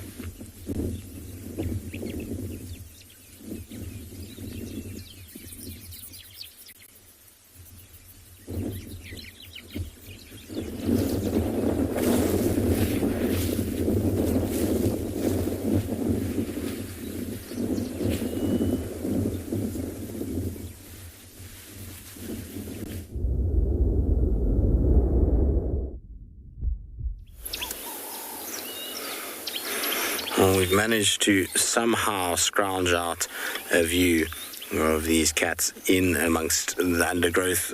We came around to another little road that's on the eastern side, as I was saying, of the drainage line, and we've managed to somehow, like I say, get a view of some spots through the thicket. I'm hoping that they're going to move a little bit and we'll get them kind of a little bit more out in the open than what they are at the moment, given that it's pretty much just spots behind some leaves for now. With the cub being as vociferous as he has been this morning and moving about, I'm thinking that maybe, just maybe, we're going to see him irritate Mom enough for them to move and for us to be able to get a decent view of them. If we had the river that we could drive, I mean, we would have a 5-5 view of these guys, but unfortunately they're lying between the river and the thickets, and the river itself is still flowing, and so that will just be a suicide mission for Rusty. Poor Rusty would be up to its axle in soft sand if we drove in there now, which we're not going to do at all. We're going to rather stay on the bank, and we'll have kind of blurred spots for now. Not blurred spots, but obstructed spots for now. Eventually, I'm sure these two will move and come out. I think they're going to rest here for the day. I don't think we're going to see them move too far from this area. There's water, there's ample shade, it's getting hot, their tummies are fairly full, and so I expect that both of these guys will stay here. That's the cub that you're seeing now, I think. I mean, I'm battling to see on my screen because of the glare, but it looks like maybe that's the cub. Mom was also down here with the cub. They were both together at one point, so I'm pretty sure she's just lying up. I was hoping they were going to go lie down in the riverbed. There's actually a sandbank that's developed that you can see from the road, and it looks like this beautiful cold sand, so I would have thought that they might go lie there, but maybe it's just a little bit too damp still, and when they actually stand there, maybe the water seeps up through the sand. You know, sometimes sand can look like it's okay, and then when you stand there, it's this kind of slow rise of water as the sand is displaced, and maybe that's what's happening at the moment, and that's why they're not actually sitting in the sand itself, but rather on the bank of the Mulawanini. But you can see now how everything out here is a game of chance and luck. And you'll find that with these guys, I mean, if you look at this sighting now, if you drove here, the chance of you seeing this would be near zero. I mean, that's very zoomed in view of this leopard. If you come out, its spotted pattern is blending in better than you can imagine in those shadows. You're finding that you've got, you know, kind of that lighter color with those black spots, and how that blends in with the environment and with the area is really makes them tricky to see. And it's why we've been struggling a little bit in finding them. You've got to just right time, right place, and we got lucky that they were out in the open and we could spot them from quite far a little bit earlier. Otherwise probably wouldn't even have the sighting, and that's a 5-minute difference that we're talking about. Tyler, do leopards mark their territory? Yes, they mark their territory. These cats basically will walk along, lift their tail, and they'll urinate, particularly on the sides of roads and game paths, and that's a chemical signature that they're leaving behind for other animals to know that they're there. On top of that, you then have defecation marks, so they'll defecate, which is, you know, poo basically, on pathways or roads as well, again leaving a scent trail. And then the other way that they mark territory is by audio. So they will call, they'll have a rasping, sawing sound, and that call will indicate to other leopards that there's a territorial individual in the area. So a few ways that they do it. And also, I suppose they rub their face on bushes too. That's also a chemical signature that's left behind.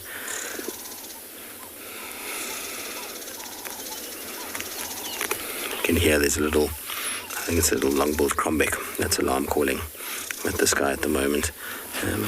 It's not happy that there's 2 leopards sitting here, I don't think. It's pretty upset, but hey, look at that camouflage. Isn't that amazing?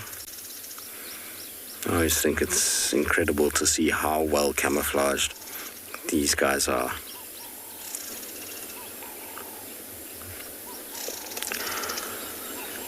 This little piggy, so males are basically double the size of females when they're fully grown. Most female leopards that we see in this area are going to weigh around 40 to 50 kilograms or around 100 pounds. That's roughly where the females sit.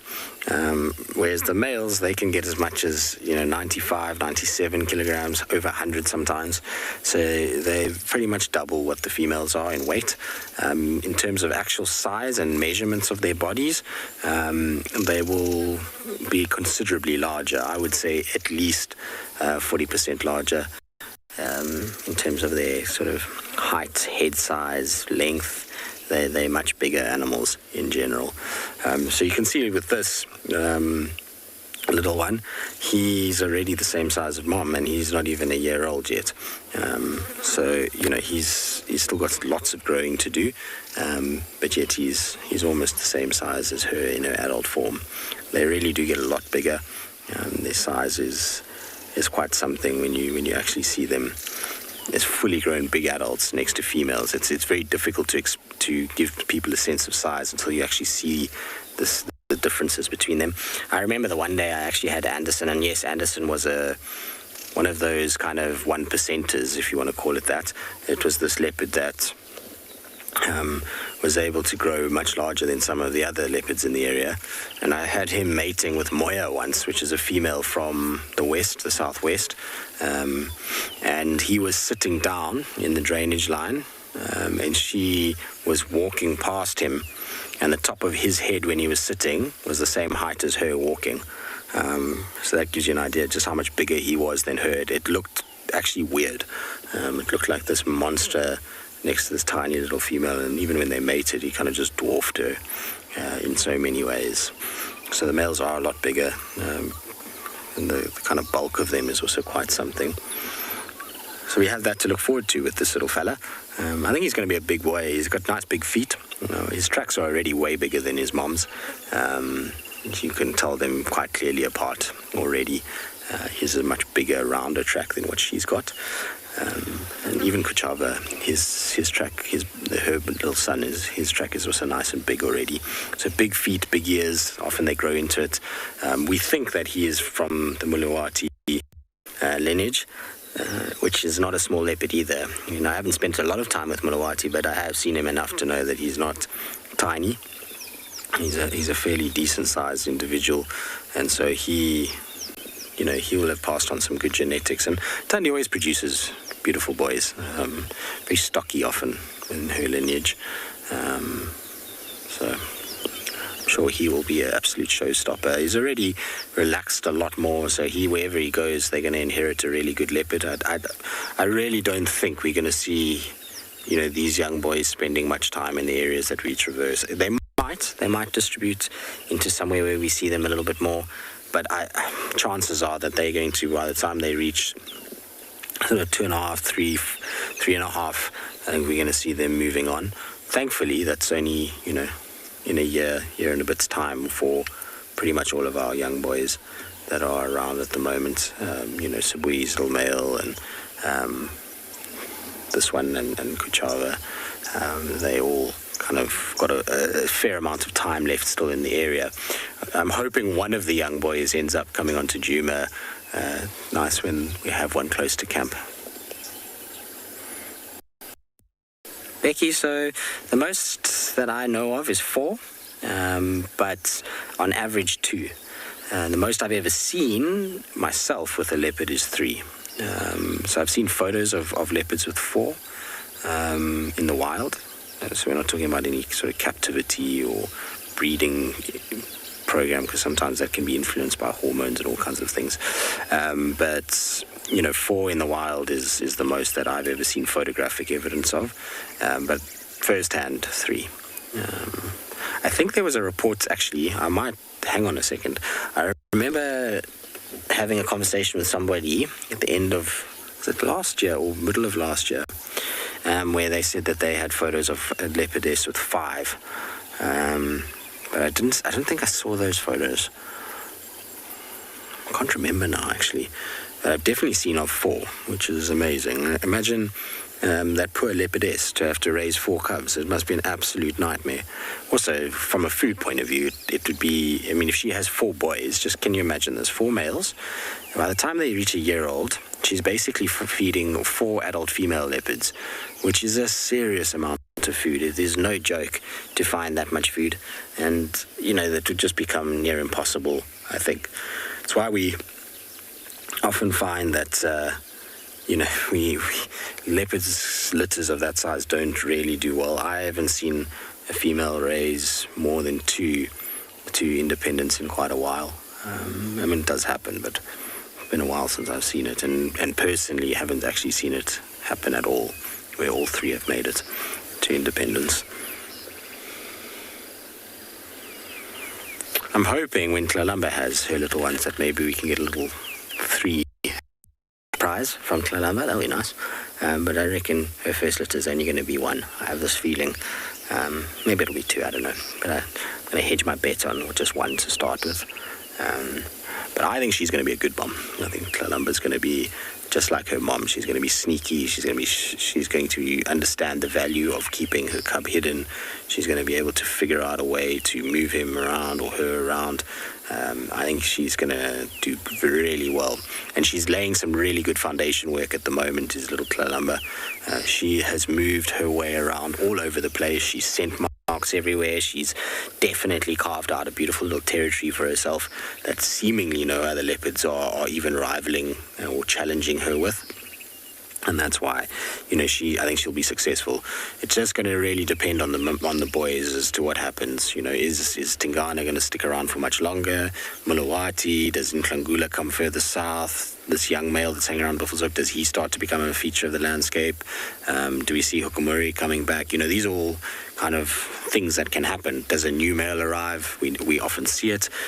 We get distribution of leopards and new males arrive, and we end up with a different kind of situation. So there's a lot going to ride on that side of things for her to raise cubs successfully, but I think she's got all the tricks of the trade, and the way that she is able to be elusive towards vehicles when she wants to be will stand her in good stead with being elusive with her cubs when she needs to be. So I think she's going to be just fine. I think she has been sort of learnt well from mom, which is going to only be good for us in the future.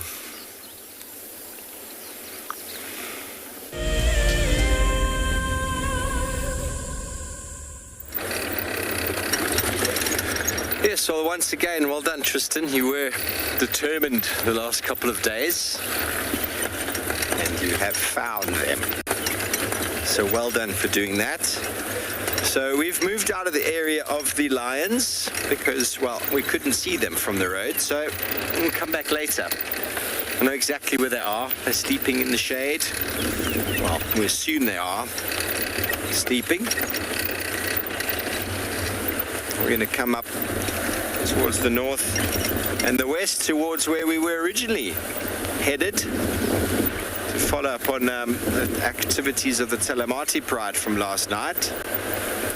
The landowners in the north said that the tracks were around Sydney's. So we're going to go and see if we can maybe find where they got to. If they came in, maybe they'll be looking for that lone buffalo we had this morning. They're always very grumpy on their own, lone buffaloes. There you go, some birds for you there. Lovely long-tailed shrikes.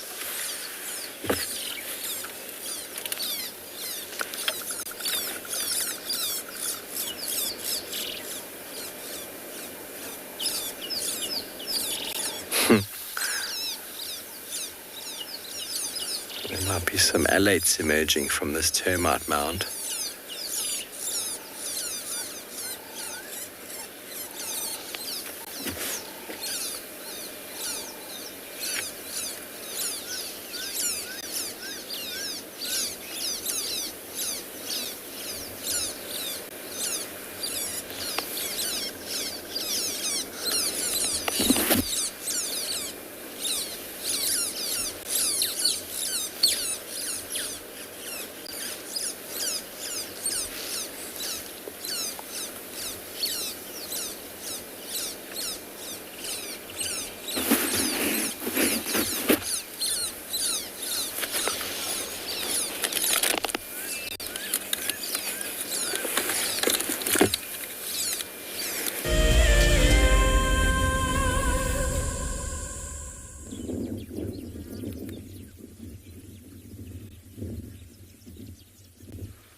You can see maintenance is definitely the first order of business at the moment.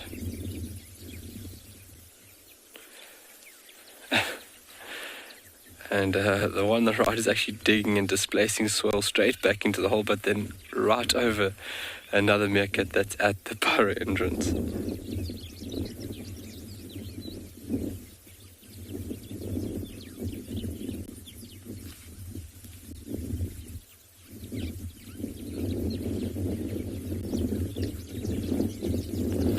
It's very entertaining to watch these guys in and around the burrow entrance.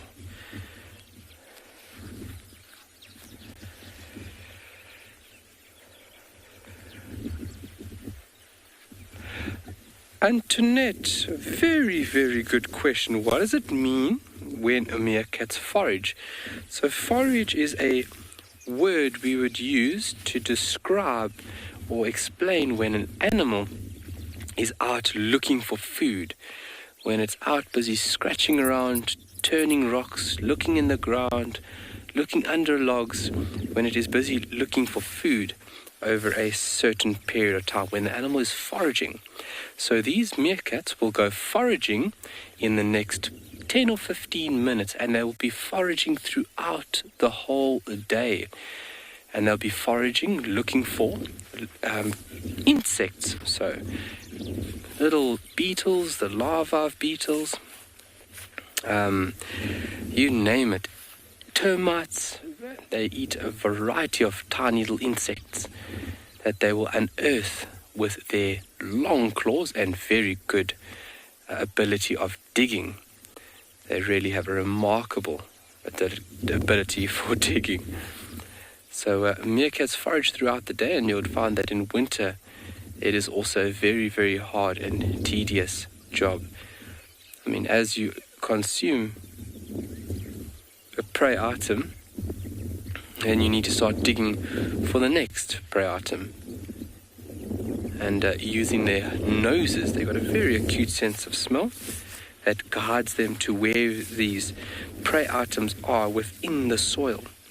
Very strong sense of smell. I mean, smelling an insect that might be 20, 30 centimeters buried beneath the soil, I find absolutely incredible how this animal's nose can basically guide it to that prey item.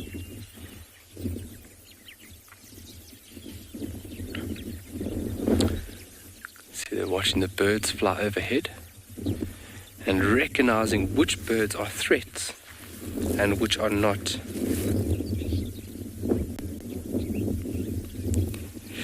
Do meerkats normally climb trees? Yes, they do.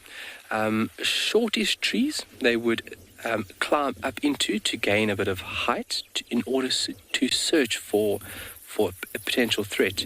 They can use fallen logs, they can use termite mounds, and they are quite skillful going up these shortish shrub-like trees to gain a bit of height. But coming down is a very tricky task for them.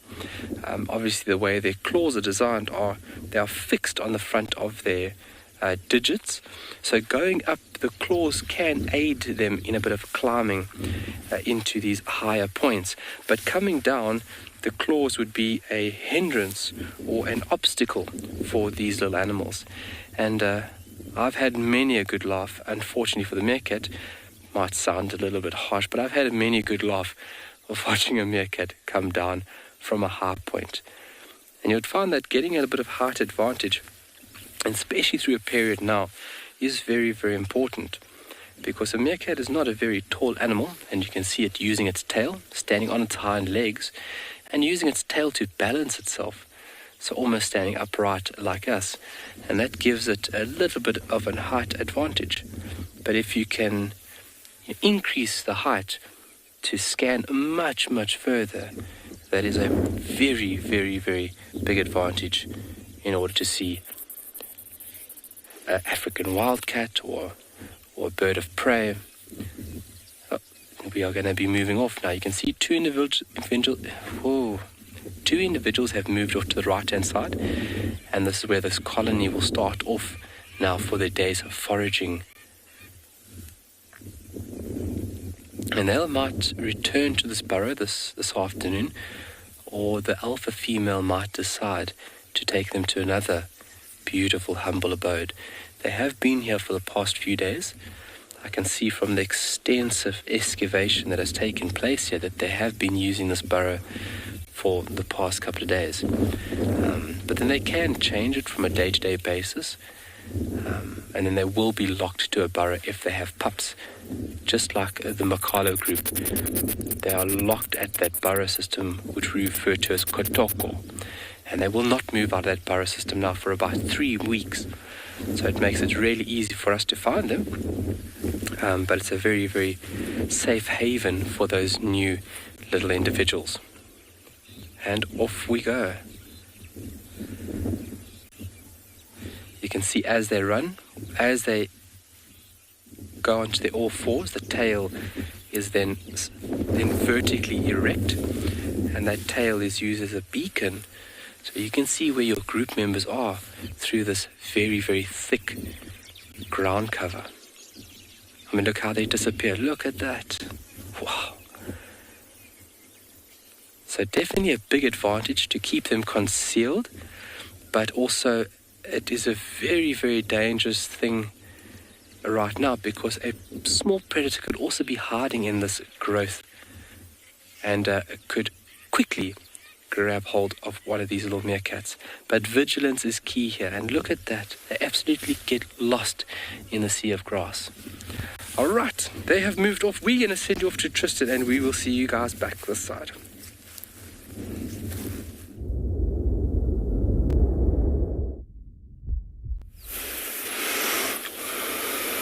Well, not much has changed. Unfortunately, still a very difficult visual at the moment of these cats, but I don't suspect we're going to see too much difference in what happens this morning, unless the sun catches them like it is now, and it kind of gets a little uncomfy. They might get up and move. But otherwise, I'm pretty sure that they're going to stay here all day. We will find both of them here this afternoon. It's nice though that we can just hang out. You got to be patient sometimes with this, because they will move again and they will find a sort of spot that they'll be a little bit more out in the open. It's just going to take a few minutes, or like I say, maybe even this afternoon. But it's just worth being here and waiting for that to happen.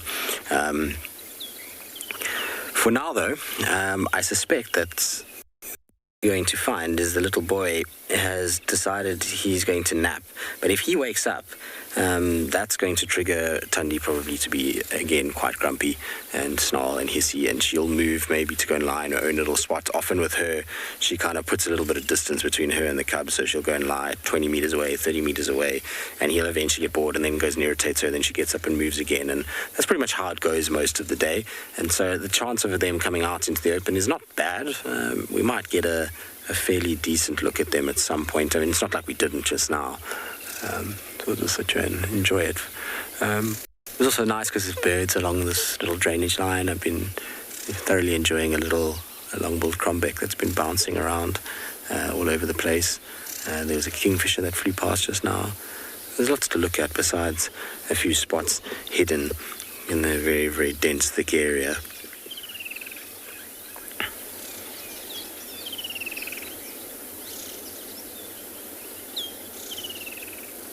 Amazing how they sit motionless like that. Like I say, if you were just to walk past here or drive past here, you would have zero idea that these guys were here. It looks so innocuous from my perspective. I mean, if you see it on the camera, you can see it quite clearly, but from the perspective that I have, it's really amazing to see how well they actually blend in, and we must drive past them more than we even realize. All right, sounds like Steve's got something in the road, so let's quickly send you across to him.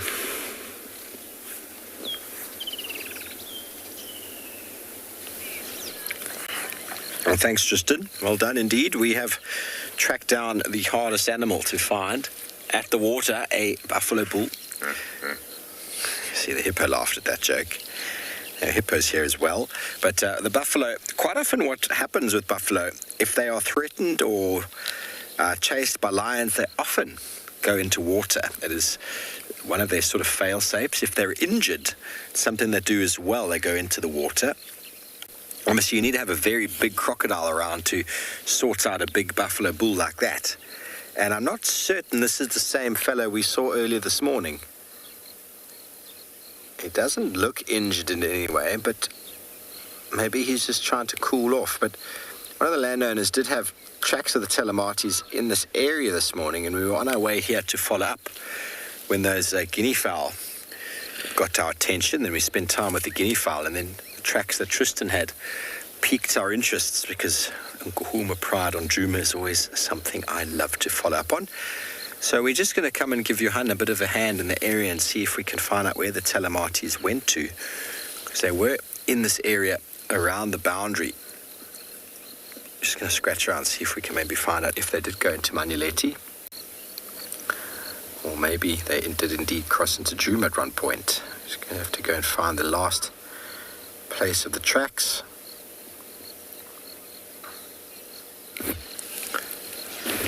Arash, that's what they always look like, I'm afraid. I've never seen a buffalo that looks happy to be doing what he's doing, to be fair. They always look like they're a little bit down. And these fellows are potentially very dangerous. Because they're on their own, their alertness is very, very low. So you can often get quite close to them without even knowing that they were there. They'll just be sitting in the shallows or in a muddy wallow. And next thing, they stand up and you notice, oh goodness, this buffalo's only 10 meters away. And then you find yourself in that very, very dangerous zone where the animal either has to run away or defend itself. And, well,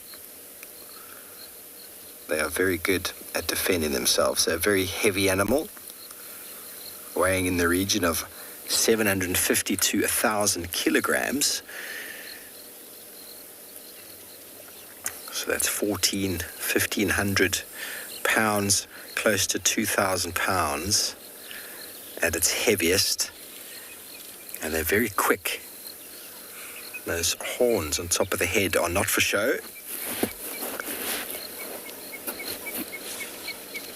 Not for show at all. They're very good at using them.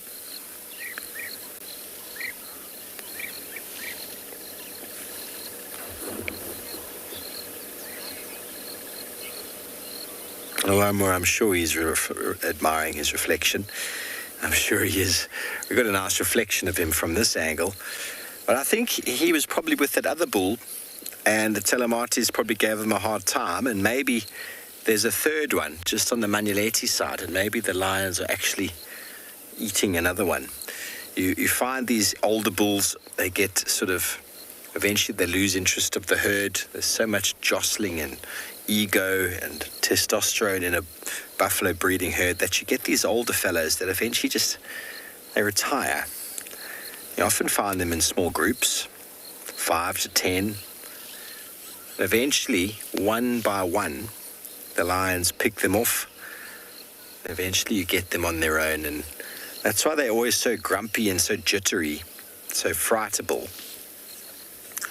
because they're on their own. There's no one else to look out. We were talking about the birds yesterday afternoon, the weavers with the goshawk chasing it, how there was plenty of eyes and ears to see and detect the approach of the predator.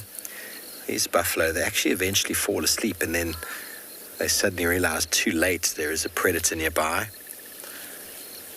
And lion prides actually selectively target these fellows. We had the Djuma pride late last year, or whenever it was, jumping on a buffalo bull. We saw it from the road. We weren't able to film it.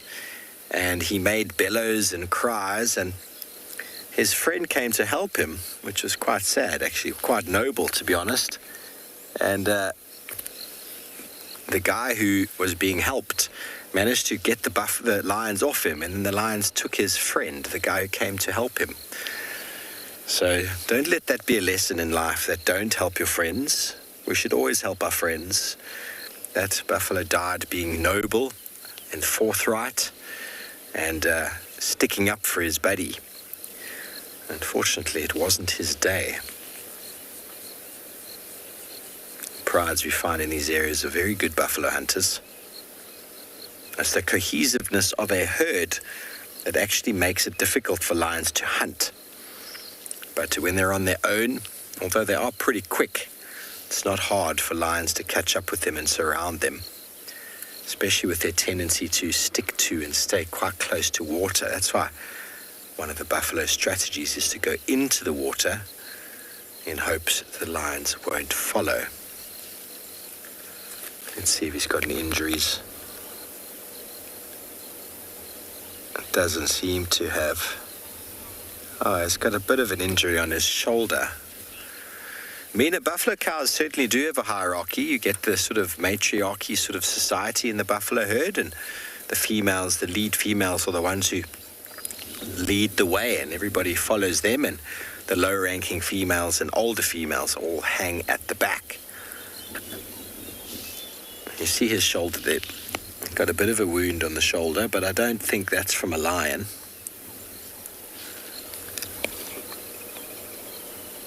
It could be from a buffalo. It looks like a puncture. Ow, it looks quite painful. So it's very common for injured buffalo to do exactly what this fellow's doing. Go hang out in the water.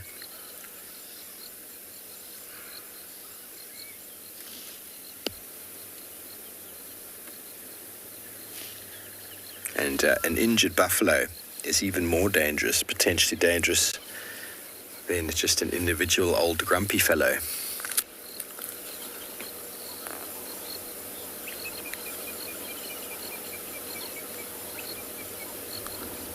He's definitely behaving as if he's been chased there, because if he was doing it to cool down, he would be sitting. He would be lying down in the mud.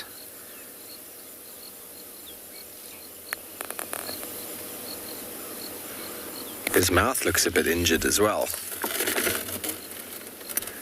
It's possible he's been hunted, everybody. And the only good escape is the water. And well, if he was hunted, it seems like it paid off. Lions are very reluctant to get into the water. They know about crocodiles.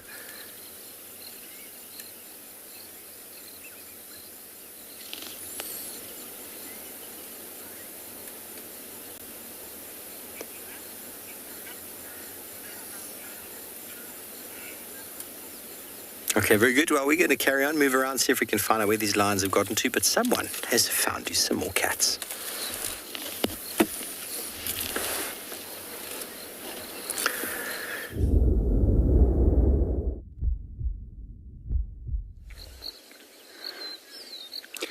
Welcome back to andBeyond Pinda.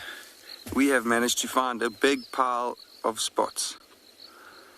These 5 young sub-adult cheetah are really taking it easy at the moment.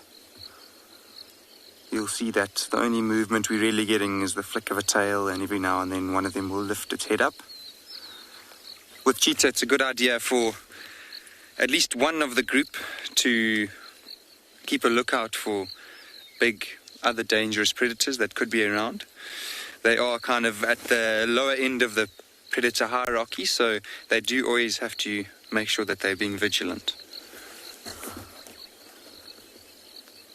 You see that there's some ears flicking as well. The one at the back, every time it flicks its ear, it flicks the grass that's touching it as well.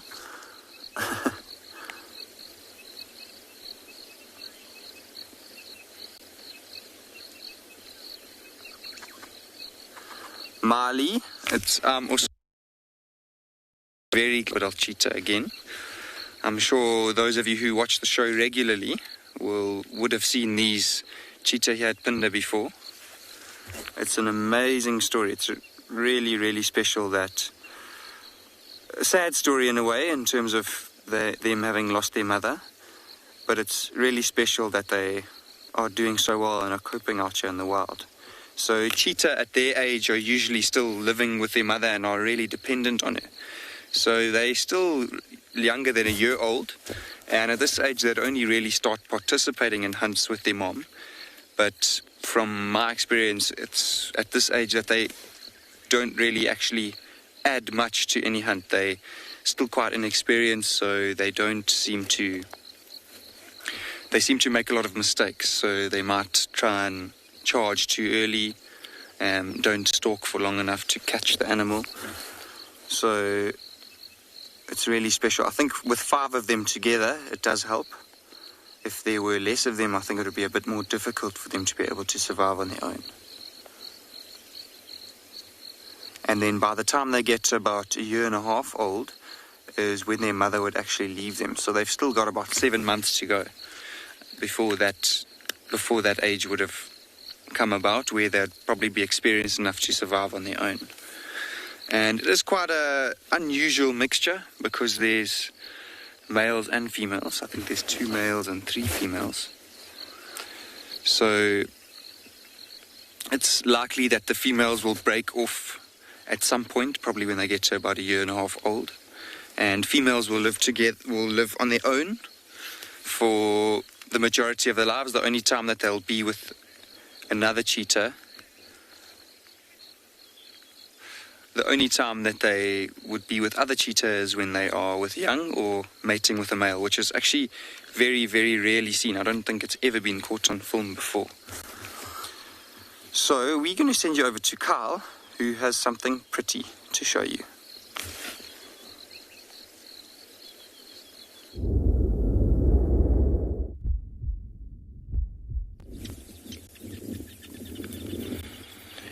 Well, looking at the pretty things, if you look at creepers, creepers are a very prominent plant type out in the veld at this point in time. Creepers are what is responsible for the amount of ground cover, or this uniform, beautiful green carpet that we see now across Tswalu. This is a wonderful plant. There's a bee. Oh, wow. Lovely. Wow, on cue, Mr. Bee. Yo, look at that. You can see the structural component of these flowers. It is perfect. So I'm just going to use let me just get a little pointer over here. You can see the structural component of these flowers is perfect to support an animal coming into the flower. You can see this beautiful lip over here, entering into this beautiful large trumpet-like structural flower. And then the flower, by these markings, I'm just going to bend it down here, Craig. Look at those markings on the inside of this trumpet flower. Those markings are directing insect life and showing them where they need to go. Remember that they see in a different wavelength to us, and these markings could be a totally different color. Obviously, we see a very narrow spectrum of visible light, and these markings could look totally different. Even the color would be different to that of an insect, or, for example, look over here. Oh, it's gone. To that of birds. But a really remarkable flower, and you can see its shape is very, very unique. And then as well as its seed pod. So I'm going to get Craig's attention over here. Here's one that is brand new. You can just see, I'm just going to lift it up. I don't want to break it off. but you can see it's very unique, flattened disc-like shape. And then if I just want to get the light right, if I lift it up high enough, you can see these two almost like projections on the top of it. Can you see that, Craig? Yeah. Okay, so that is a newish individual. This is what it would look like when it dries out. Look at that. Unbelievable. So very unique seed as well. And this is a fairly herby smelling plant. And the stems, you can see the stems around over here. There is a lot of them. If I lift up this over here, look at this. You can see it's obviously a creeper. Look at the stem. You can see the fine hairs. If you look just above my finger there, you can see the fine hairs. Sorry? Let me get that part up there for you. Like that there. You can see the hairs, tiny hairs along the stem. And this plant grows from a woody rootstock, which will be under the ground. The leaves are very, very distinctive, obviously deeply lobed. If I lift up a leaf over here, let me get the light right so Craig can see here. Deeply lobed and very distinctive shape of the leaf as well. So using all these little points or these reference tools, we can then get to a common name. This would be devil's thorn, hence this seed pod. I'm going to come back here, Craig. Hence this beautiful seed pod, devil's thorn. Very, very unique seed pod. So doing its job, obviously supporting a large range of insect life, obviously producing pollen and nectar. But if you look at this over here, this plant would actually be used for a substitute as for soap, sorry. So if you mix water and we get this leaf over here, I'm not going to do it now, of course I'll be really disturbing and damaging the plant, but if I take this leaf or a couple of them and I mix it with a bit of water, it produces a slimy mass or a foamy substance that could be used as a substitute for soap, which is quite incredible. You can even use it for a lubricant if you want. It's got a very slimy texture or feeling to it once you mix it with soap. Medically, it's actually used as an aphrodisiac, believe it or not. Obviously, knowing how to extract these parts of the plant or the elements out of it is very, very important, like Steve showed us the other day. And it should only be done with the correct knowledge or supervision. You should just not go out into the veld. Bee flew my mouth. You should not just go into the veld and start trying to utilize parts of plant. It's very, very tricky, folks. So please, only with the correct knowledge or the correct supervision should one try this. And like I said, trial and error is what these people, early inhabitants, would have gone through to find out all these beautiful uses of these plants. Very beautiful. It's also, I've also read along the lines, can be effective for constipation. I'm not going to try, but this species is mainly found through the northern parts of southern Africa, and you find it in sandy soil or disturbed areas. If you look at abandoned crop fields, you'd find this plant dominating these crop fields. Devil's thorn. What a beautiful, beautiful plant species to be looking at now, and a very prominent creeper with here on Tswalu. But let's send you off for a short bit and we will see you guys later.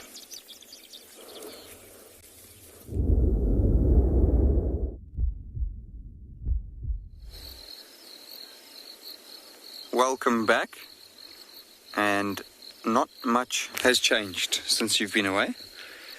These cheetahs are all fast asleep. Same as before, only movements are perhaps the flick of a tail, the flick of an ear. Not even one of them is keeping a lookout.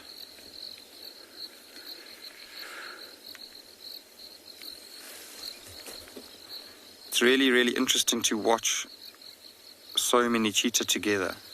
Especially at this age, it's something that you don't really get to see very often because obviously this is quite an unusual occurrence to have 5 sub-adult cheetahs without a parent or a mother.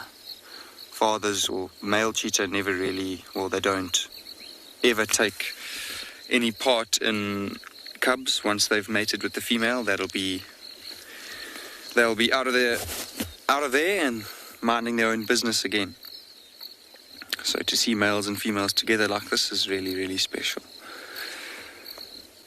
So what I think they're doing, I've just been looking at their bellies, and it looks like they haven't eaten in perhaps a day or two.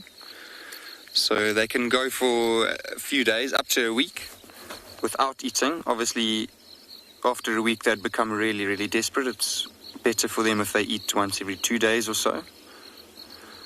It does depend on the size of the animal that they did catch last. A few of them have lifted up their heads now. You can really see that fur on the back of their necks and the top of their head. And that just shows us again that they are quite young still.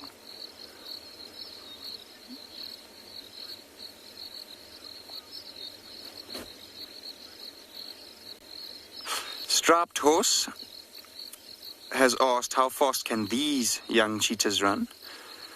So I've read that cheetahs run about 110 kilometers an hour. Well, that's the fastest that one has ever been recorded running. I think on average they usually run about 100 kilometers. And these young ones in particular, they don't look as physically strong as a fully grown adult cheetah would be. So I'd say they'd probably run just a little bit less than 100 kilometers an hour. That's about 60 miles an hour, if there's any viewers from the United States with us. And the reason I say that, if you look at that one that's sitting up now, you can see that it's still quite thin in terms of it doesn't have a lot of muscle. Cheetah don't generally have a lot of muscle in their bodies. They're built for speed and speed only. So they are quite delicate in a way. If you look at their legs, they are quite skinny, and their muscles focused on their chest and on their rump, their back legs.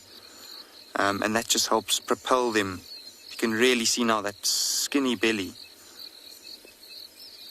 Wonderful stretch. You can even see its hip protruding a little bit. So I think these cheetah might start moving at some point to try and look for something to catch. You can see how this one's just scanning all around it. And they are in a big open area. There are some thickets scattered around, which are good for them in terms of they have a little bit of cover if they want to move from bush to bush to try and approach an animal and get as close as they can. I mentioned yesterday how lions try and use as little energy as possible. The same goes for cheetah. And it's amazing how once one has got up, you see a little bit of stirring and a little bit of movement from the rest. You see some yawning now too. Oh well, I know. And some grooming from that one in the middle. So often a little bit of movement from one will strike a little bit of action from the rest in terms of they might think, okay, maybe we are all going to get up now and start going. They'll obviously all move together. They formed quite a close bond with each other. If you look at them, you can see it. Especially earlier, they were all lying on top of each other. The two closest to each other, to us here, are the one has its back feet laying on the other one, and they don't seem to mind. So it's quite interesting to see them being so social. The cat family is not a very social family in general. I mentioned how males are usually in coalitions and females will be mainly solitary for their lives. So it's interesting to see them social. Lions are the most social of the cat species. I think they're the only ones that live in prides, at least here in Africa.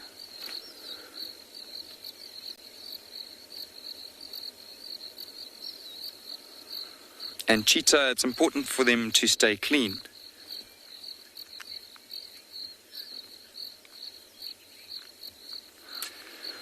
Sorry, just getting sidetracked. It is really, really special to see them like this.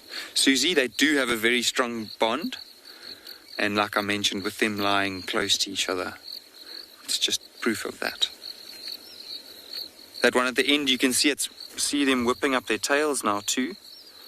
And if you do manage to catch a glimpse of their tails, you'll notice that they're very thick, especially for an animal. We saw that animal that's so slender and not very muscular. Their tails are quite sturdy. The reason for that being is that because they have to run so fast, they use their tails to help them steer and move a little bit of their weight around so they can change direction quickly at very, very high speeds.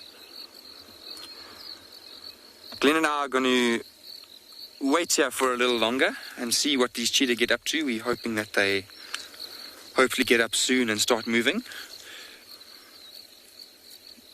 But we're going to send you off to another location for now.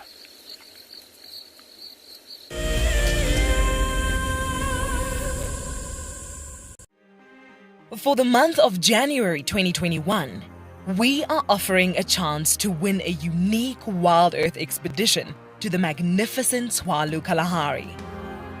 From the ancient Kortai's Koranenberg Mountains to the southern Kalahari's red sand dunes, Tswalu offers what travelers crave most: space and time. The winner will explore this landscape in a vehicle, on foot, or on horseback, with a chance to go behind the scenes with WildEarth and of course meet the Meerkat. The prize includes a 3-night stay for you and a friend at the luxury Motse Lodge, including flights from either Johannesburg or Cape Town. Open to all WildEarth explorers who have signed up before the end of January 2021. Terms and conditions apply. Welcome to my car. This is Wendy, and she's my favorite. She would love to have your name engraved on her so you can be with her every single time she goes on a safari here in Juma. If you become a WildEarth explorer, you will have the opportunity to buy an engraved tag which we will attach to her. We will make sure to send you a digital picture to show you exactly where you are sitting on her. You will have front row seat in every single sighting. My name is Lauren, and I'm currently working in Djuma Private Game Reserve here in South Africa. I love answering your questions during the live safaris. It's my favorite part. It feels like you're on the vehicle with me, and I'm able to teach you exactly what you want to know. If you want to ask a question on WildEarth, then you need to register on our website. Once registered, you must go to the live safari page and ask your question below the live feed. In a world full of upheaval,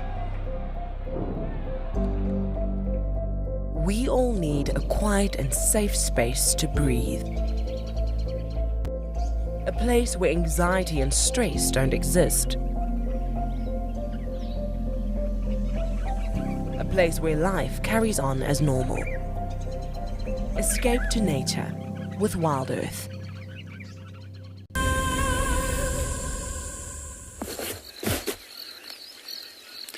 Welcome back to andBeyond Pinda. You can see that these cheetah are still taking it easy. That one at the end that stood up earlier has still got its head up. So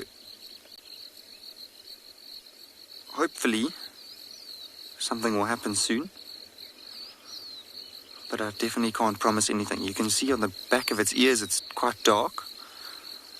And actually all cheetah, in fact, have dark ears like that. That's what we call a follow me signal. So especially when these 5 are all together and they're moving around and trying to hunt, it's important for them to be able to understand where each other are. And this is just an aid for them. So you can imagine when they're in long grass, like grass, you can see the longer tufts of grass that are around them now. When they're all moving through an open area, it's quite difficult for them to be seen by their siblings, especially because they're so well adapted to being camouflaged that it's difficult for them to be able to see each other and to know where to go. And from the front, obviously, the color is more uniform, so they'll always approach an animal when they're hunting going forwards, so it's not really a deterrent for them. In terms of they don't give away their hiding place because the black is only behind the ears.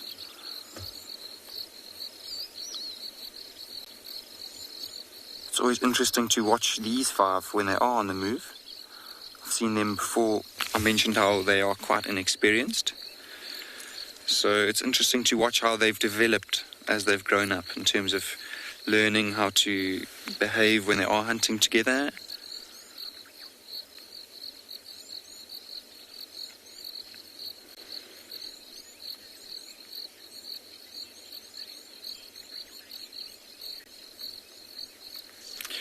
Sonia has asked if it's easy to ID cheetahs by their spot patterns. Sonia, it's not very easy at all.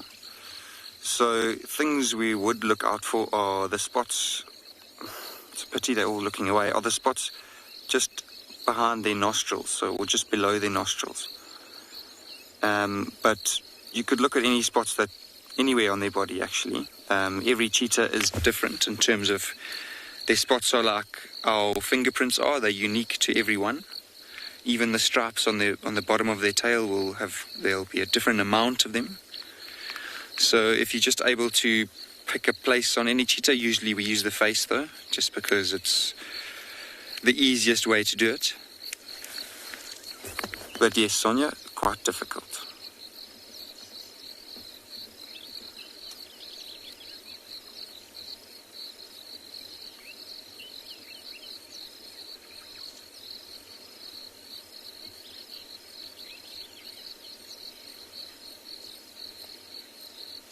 Daily Ann, yes, there does seem to be a leader. It is difficult to tell each time if it's the same cheetah. I think as of recently might be one of the young females, but I haven't seen them for a few weeks now, so I can't tell you for sure if it's the same animal at the moment. And I do think as they grow up and as they develop, it might change from time to time.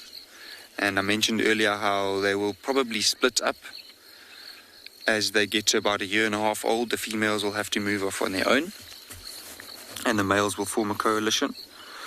Once the males do form a coalition, there probably will be one that will become dominant. But of course, like anything else out here in the bush, anything is possible, and that dominance can switch roles from time to time, depending on, well, it could depend on a large number of factors, to be honest. If perhaps one fared a bit better than the other one, it could have a bit more energy when they compete with each other for the right to mate. One might become a little bit more active a bit sooner. We mentioned earlier how they have such a strong bond and they really are lying close to each other. So they don't really compete, and they seem to work together quite well.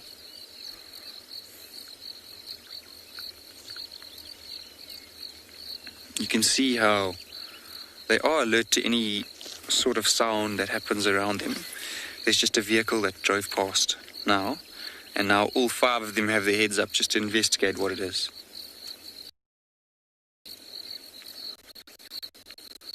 And now once that the sound is past, I'm sure that they'll resume what they were doing. The one closest to us is now yawning, which is a good sign. It looks like it might roll over now too. And like with that leopard, I mentioned yesterday how when they yawn, they're trying to oxygenate their bodies and get some oxygen to their muscles. So Sonia asked earlier if one of them is a leader. Perhaps if the leader was yawning, it might be a good sign that she would get up and then start leading all of them around.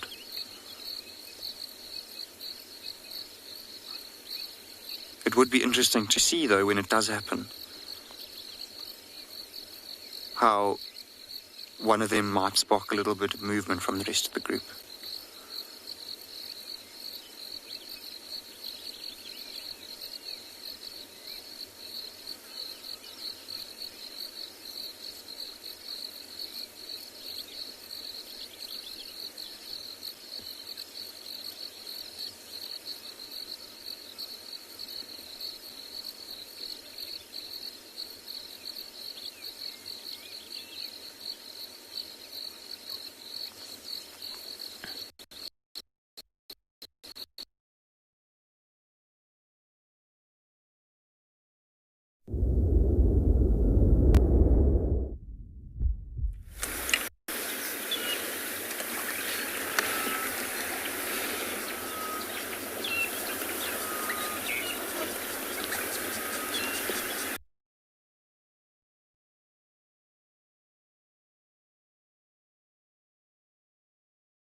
that, everybody.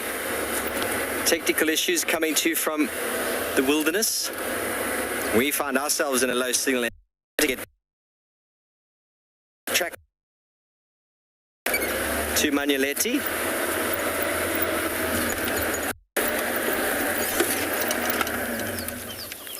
Okay, well, our signal is unstable. I'm just going to stop for a moment as we soak in the morning sunshine. This is where I had tracks of my male leopard yesterday, and he's definitely cut into the area I thought he did, which is just here off to the right-hand side. So we're going to be heading back off this way and slowly back over to Juma. It is started to become a very, very warm morning.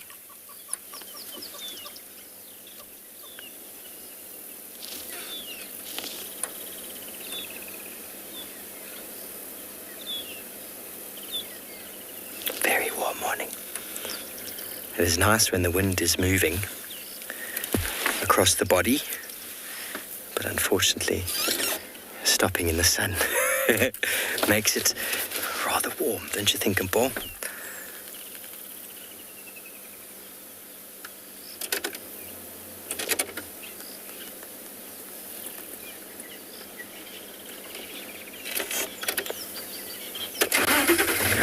We're going to head back to where it's a bit cooler and see the Pinda and the Cheetah.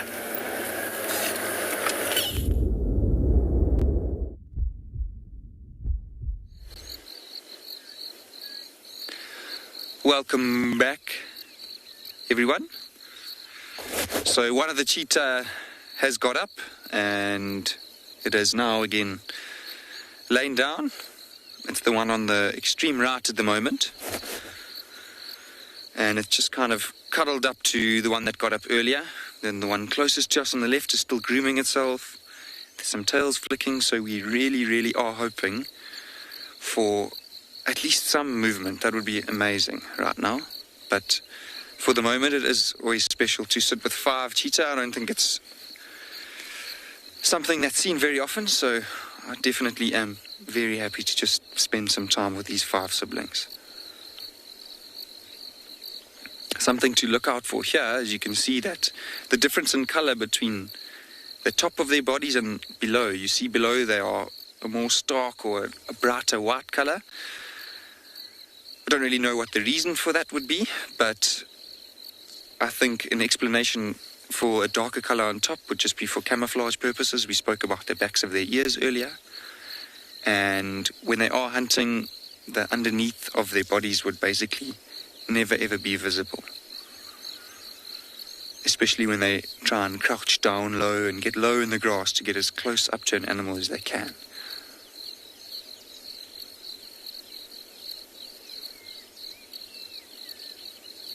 As it's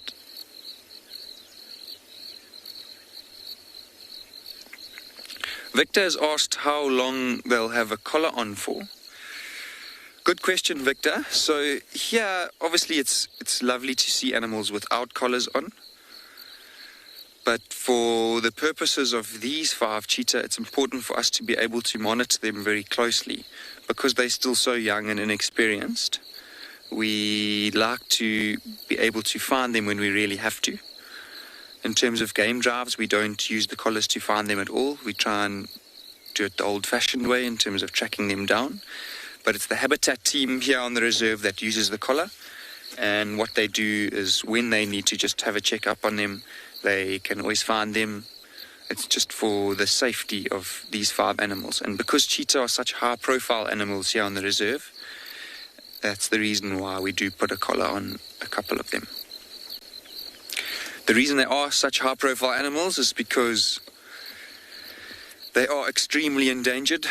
Basically, the reason for this being that their habitats are being destroyed or being removed. So it's important for national parks and reserves to remain open so that cheetahs can live. There is no way that they can live in areas where it's agricultural land or areas where people are living. Just because they're animals that are dangerous in terms of they'd be dangerous for farmers, livestock, we always mention how opportunistic animals are out here in the bush, so they are quite unpredictable as well. So it's important for reserves and national parks to be open for them to be able to survive. Wow, this one is really, really skinny.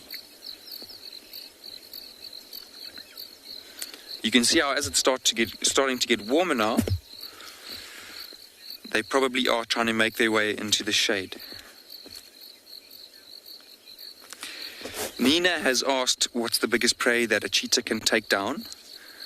It's a very interesting question with an answer that could kind of change from depending on how many cheetah there are in a group. So here in Pinda, it's actually an amazing story. It's something that hasn't been recorded very, very often. But there are 2 male cheetah that at some point early last year caught a baby giraffe. And baby giraffe, when they are born, weigh 100 kilograms. And this one was at least a few months old. So a prey of upwards of 100 kilograms is a really big prey for cheetah to take. More often though, male cheetah, I'm talking about male coalitions because there's more than one, they seem to target bigger prey. So male coalitions will often, not very often, but it has been recorded quite a few times that they'll take zebra foals. In terms of adult animals, female cheetah will usually target the grazing animals without horns just because it's a little bit less dangerous. But animals like baby wildebeest are also not uncommon to have been caught.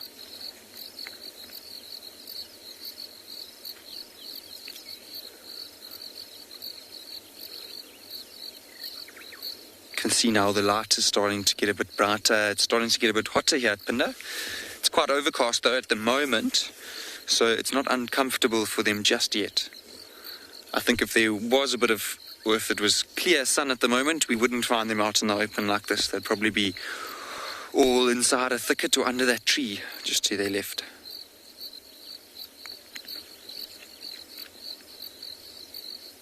You can see they also have very long, slender necks, which help them just get a vantage point above the tall grass that they often are lying in. You see that one seems to have just moved its way into the shade.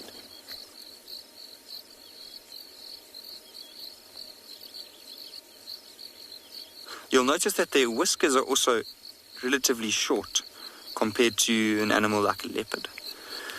The reason for that would be that whiskers are sensory organs, meaning that they help animals sense what's around them when they are moving around. Because cheetahs are mainly active during the day, they don't really need their whiskers to help them navigate as much as animals such as a leopard would. So they'll rely on their eyesight and their hearing. You see, their ears are quite big actually for an animal of their size.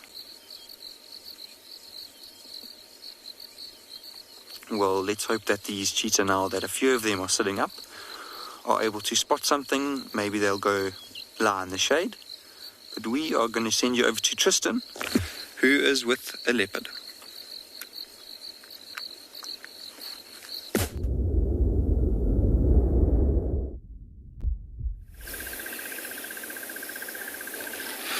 Well, we're trying hard to get views for you of these two. I can't see where Tandi's gone. She seems to have disappeared, but we've positioned ourselves to hopefully get some view of her son. Now, it's difficult because this is the only spot where, for some random reason, we're able to get our signal.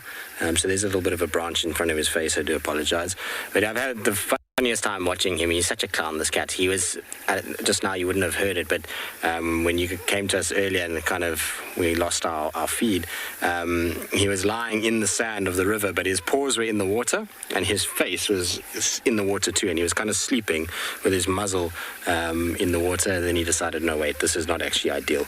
And then he got up from there and he's walked along, and interestingly enough, came towards us. He was far down the riverbed, and we stopped here trying to see him with the binoculars.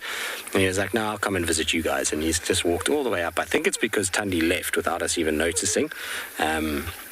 And I think he's bored and wants some company. So he was like, I'm just going to walk up to where you guys are, and I'm going to stop where there's some shade, and where I can see you. And then from there, we're all good. But it is unbelievably hot in the sun. Theo and I are being absolutely baked because everywhere he's sat, we can't find signal in a shady spot. So we've had to be in the sun. And I can understand why he's lying where he is and why he's going to hang around the Muluwanini riverbed. He's got nice water that's flowing, so that's clean.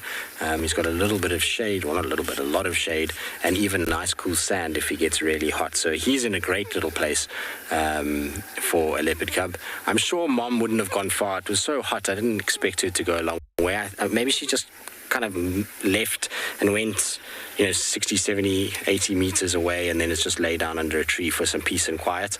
On the road, when we were tracking them to start with, all you could see was her walking in a straight, or walking in one direction, and his tracks going back and forth, cutting her off in places. So he must have been a handful this morning. He must have just been going into her, bumping her head, going round, back and forth constantly. So I think she's just had enough. It's time to kind of let him sleep and take it easy. But they've definitely had a kill. The size of that tummy indicates that there is some food that they've scoffed down at some point. Jan, you say you could watch them all day? Indeed, watching these cats is a very special privilege. Here in the Sabi Sands, we take it for granted sometimes that we see them as regularly as we do. A lot of people that watch the show will get a very false impression of how leopard kind of viewing is. We are spoiled here in that we get to sit with leopards for many, many, many hours. Most days we have a leopard sighting, and when we do have a drought, it's normally for us is like 4 or 5 days, which is considered crazy. Normally you would have a situation where it's sort of most days you would have at least one sighting of them. And then not only are you having a sighting of them, but you're having prolonged sightings. So in a lot of places leopards are seen, but it's brief. They cross a road, they run into a thicket, not really a long sighting, or it's all from a long distance away. We have both relaxed leopards and leopards that allow us to get fairly close to them, which means that we can have these amazing sightings and spend quality time with these individuals. They're an amazing kind of species, and we get really intimate views into the life of a leopard.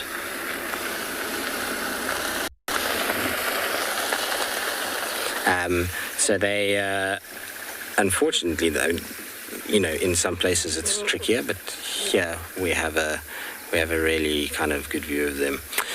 So 50, he is turning into a little star. Most young leopards are, male leopards particularly.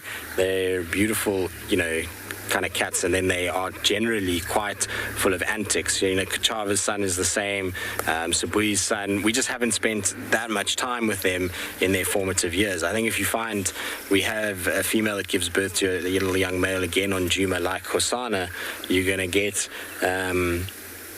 a situation where we're going to grow up with this little male again, and you kind of see what they get up to.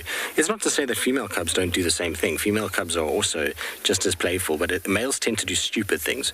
I don't know, maybe it's a symptom of the gender across the board, but male leopards seem to get themselves into all kinds of tangles. They often are putting their noses where they shouldn't be. They typically are quite sort of fun in many respects, and are little mommy's boys for the most part. They're always kind of close to their moms and nudging up on them.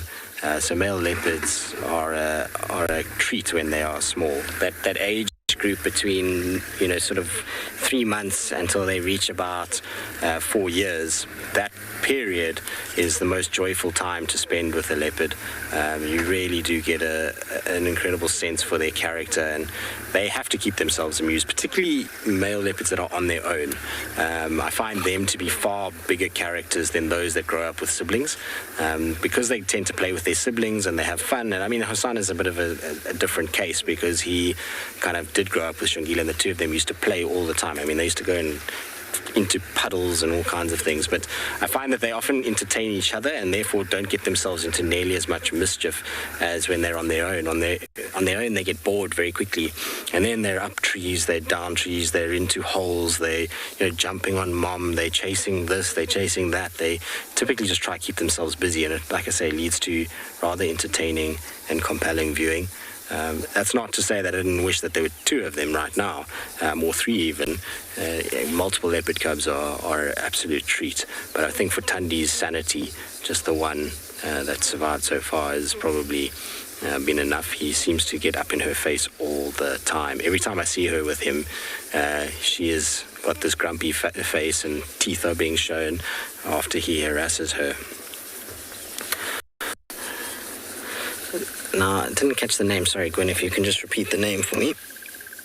But how long will he stay with mom until she starts to chase him out? So, Belly-An, I think it was. Tundi typically leaves her cubs quite early. She's not one that clings to her cubs for long periods of time. If we look at Tlalamba, Tamba, Bahuti, Kuchava, and Wabiyiza, these cubs all kind of were left fairly early on. So when we say early on, most leopards will leave, on average, their cubs from 14 months to 2 years. That's the kind of sort of average time period that a cub stays with mom. But what you find with Tundi is that she's generally errs on the side of 14, 15 months, so the earlier side of that averaging. Sometimes you'll find with a young male, he'll stay with his mom as long as he can, but she's pretty vociferous to her cubs. She gets rid of them pretty quickly. She's quite sort of snarly and just basically moves off and leaves them to their own devices. Interestingly enough, though, there's also a correlation, and I was reading a paper about this the other day that someone sent me, which was very, very cool. In leopards staying with their mothers and the periods that they stay with their mothers versus the population of prey animals, specifically impalas. And they're saying that basically the higher density of impalas, the younger the leopard is able to make it on their own, and the younger that they're seeing leopards leaving their moms. And if you look in the Sabi sands, we have a very high density of impala.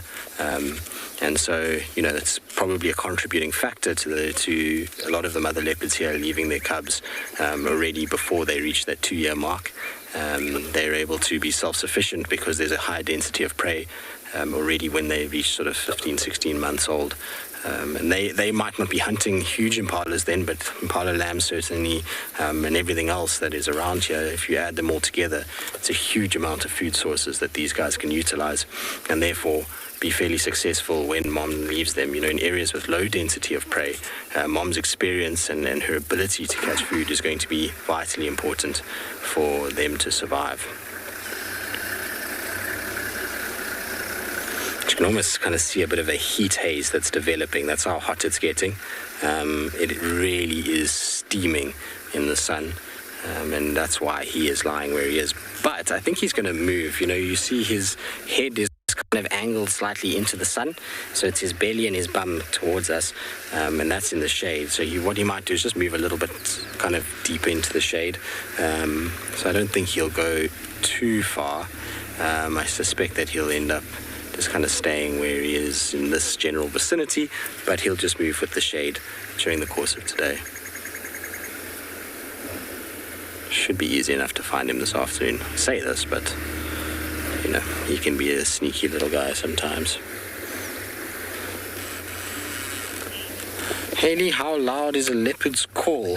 I'm not sure on the exact measurement in decibels. I don't know if somebody's ever had a leopard in a controlled environment where they can get an accurate decibel measure.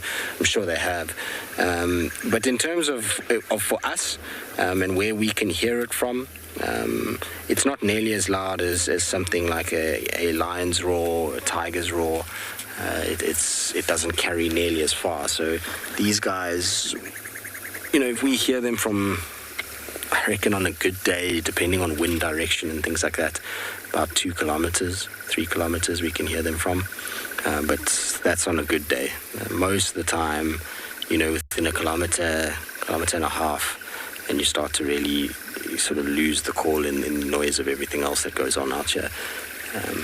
But it's loud enough, that's for sure. They can hear it for much longer. I mean, they can hear it at 5, 6, 7 kilometers on really good days. I find when it's cold weather, the sound tends to travel further. In summer, you get your calls pretty spot on. You normally hear them and you can find those cats exactly where you kind of hear them from.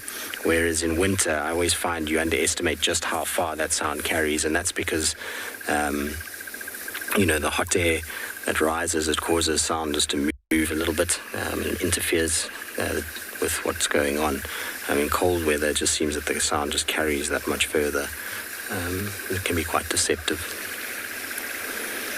It's funny, this cat, he hears a car, he kind of looks up, checks everything out, okay, it's just you guys, and then back to sleep again. Now, you can imagine yesterday when we were looking for him in that grassy or long grass, how him lying like that, unless you drive over him, your chances of seeing him is almost zero.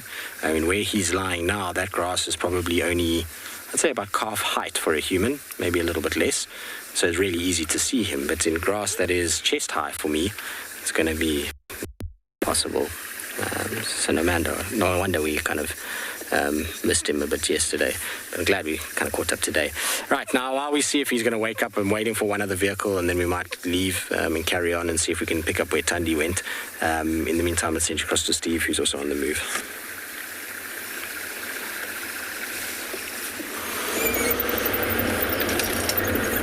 Well done for finding them again, of course. The Talamati Pride has gone west into Manuleti. No success with them.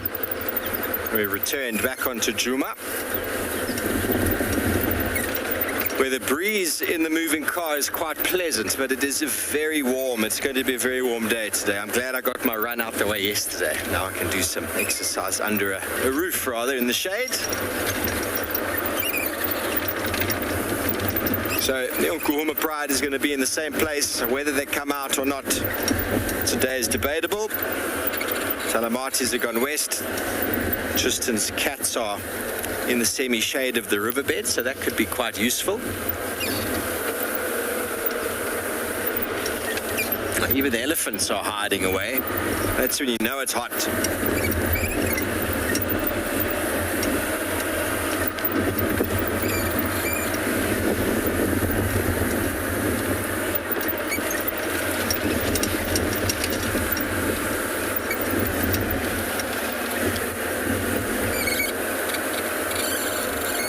I don't know if the same buffalo that we saw this morning is the one we saw up in the north. It's possible, but I think it was more than one. And he was grumpy because he'd been chased. We'll see. We'll see. We're sort of in that area again where our guinea fowls were going crazy this morning. Maybe there were some other animals around and we didn't find. As Tristan says, the long grass is incredibly long.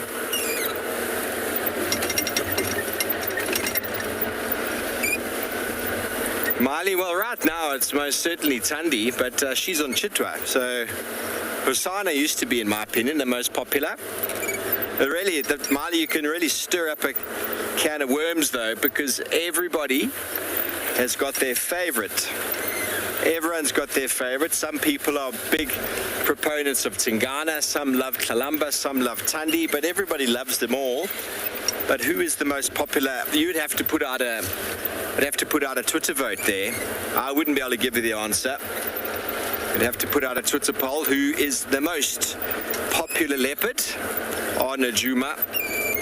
Traverse, I suppose you'd have to say the Traverse, because both Thandi and her cub are in Chitwa, Kachava and her cub are in Tortured probably, Tingana, gosh, who knows where he is at the moment. So there's a number of leopards around.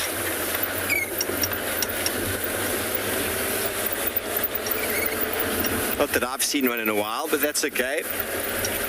We will find them when the time is right.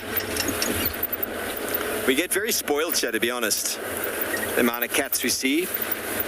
We do have to work for them. And sometimes you come around the corner and they're just waiting for you in the road.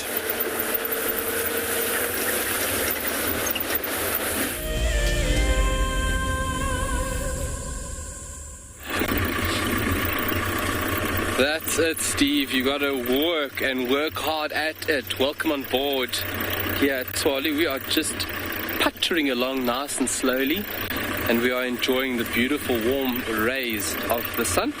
And we are just taking it very easy because we are utilizing this road. We're trying to see if we can pick up on any tracks that we could utilize for now or potentially lead up for this afternoon. But a very beautiful open landscape we have over here, dominated by camel thorns, this area. The mountain just looking so great in front of us. Let's stop for you folks and let's give you guys an all-round view of this wonderful area.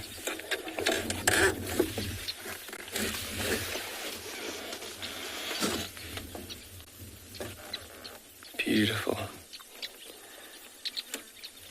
Thankful for a little breeze coming on the east, because like in Juma, it is fairly warm here this morning. And when that wind does stop, you can really feel the power of that sun. Obviously sitting 1,000 odd meters above sea level, we do experience quite harsh sun rays this side. So making sure you are well lathered with sunscreen and wearing the correct gear across your arms is very important. Since I've been guiding at Tswalu, I never ever guided with long sleeve shirts. But since I've been guiding here, it's been long sleeve and nothing else. Just to make sure I'm being responsible.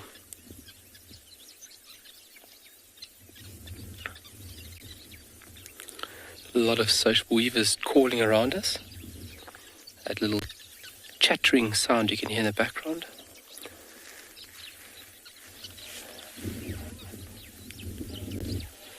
And the Coronaberg just looking great.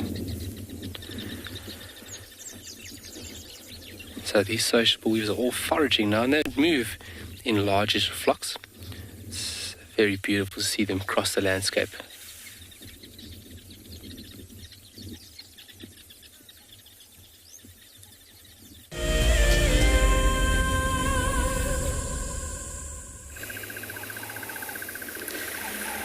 Well, not much has changed here. Tandy's little boy is still just sitting. I was going to leave, but then I thought, you know what? We've been looking for a few days, and we haven't had much luck. We might as well just stay out until the end with him.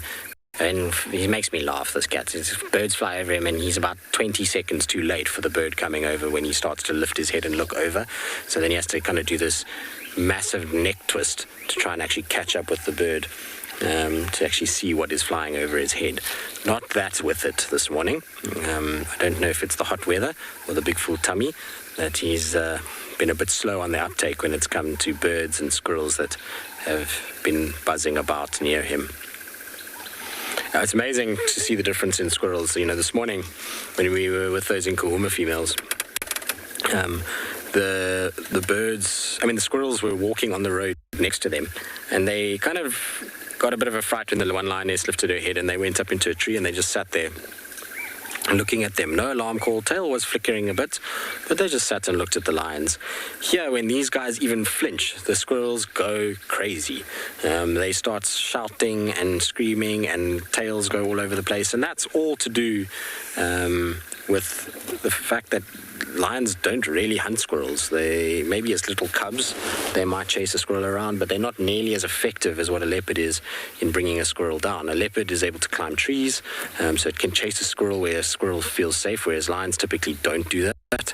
And they're pretty agile little creatures, so a squirrel sees a leopard as far more of a threat than it does a lion. And funny enough, you can actually tell the difference in squirrels with their alarm calls as to what they're seeing. There's a very different tone and pitch and wavelength to what they're doing when it's different predators. So their alarm call for a leopard versus what they do for a lion, if a lion is mobile, is very different. And once you start to understand those alarm calls better, it can help a lot. I still haven't got it down pat. I have met a guy that was able to, vervet monkeys and squirrels, he was able to differentiate every single one, and he never got it wrong, which is useful because then squirrels become highly reliable if you can really kind of pick up the subtle difference.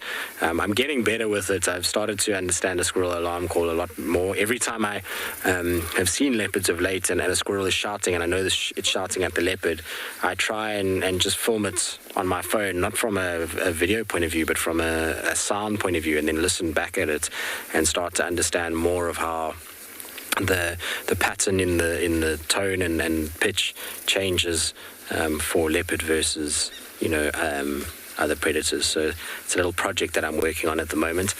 I'm hoping to get it better at it, eventually try and kind of get to the point where we're pretty confident in what we're hearing. You can also tell by their chatter whether the animal's sitting or moving. The pace of the chatter gets far quicker and more high-pitched when the animal is moving. It almost becomes an urgency in the call, whereas when they're static, it's a lot slower and a lot more methodical in the way that they call, which is quite interesting.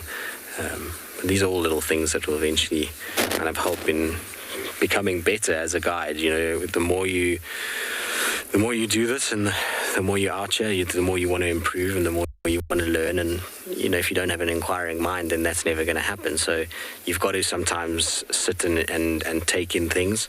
It's not just about looking at a leopard and its spot and just kind of sitting there. It's about all the other things around it that can help you decode their way and finding them better. So it's something that I would recommend to anybody that's guiding out there, is to constantly try and improve yourself. Don't ever feel comfortable in what you're doing, because you can't know it all. There's always room to learn and to grow, and you will make mistakes. We all do. We all get it wrong at times, but learn from those mistakes and keep trying to grow, and you'll become a better guide from it, especially if you accept the mistakes that you make and acknowledge them and don't shy away from them. And I think that's true of most things in life. Anyway, it's that time of day where we are going to head back to breakfast and try and get out of the sun before we get third-degree burns. I hope that all of you have had a wonderful morning with us. Hopefully you enjoyed all the different things that were out and about. From all of us, it's been an absolute pleasure. And we'll see you all this afternoon on our sunset safari.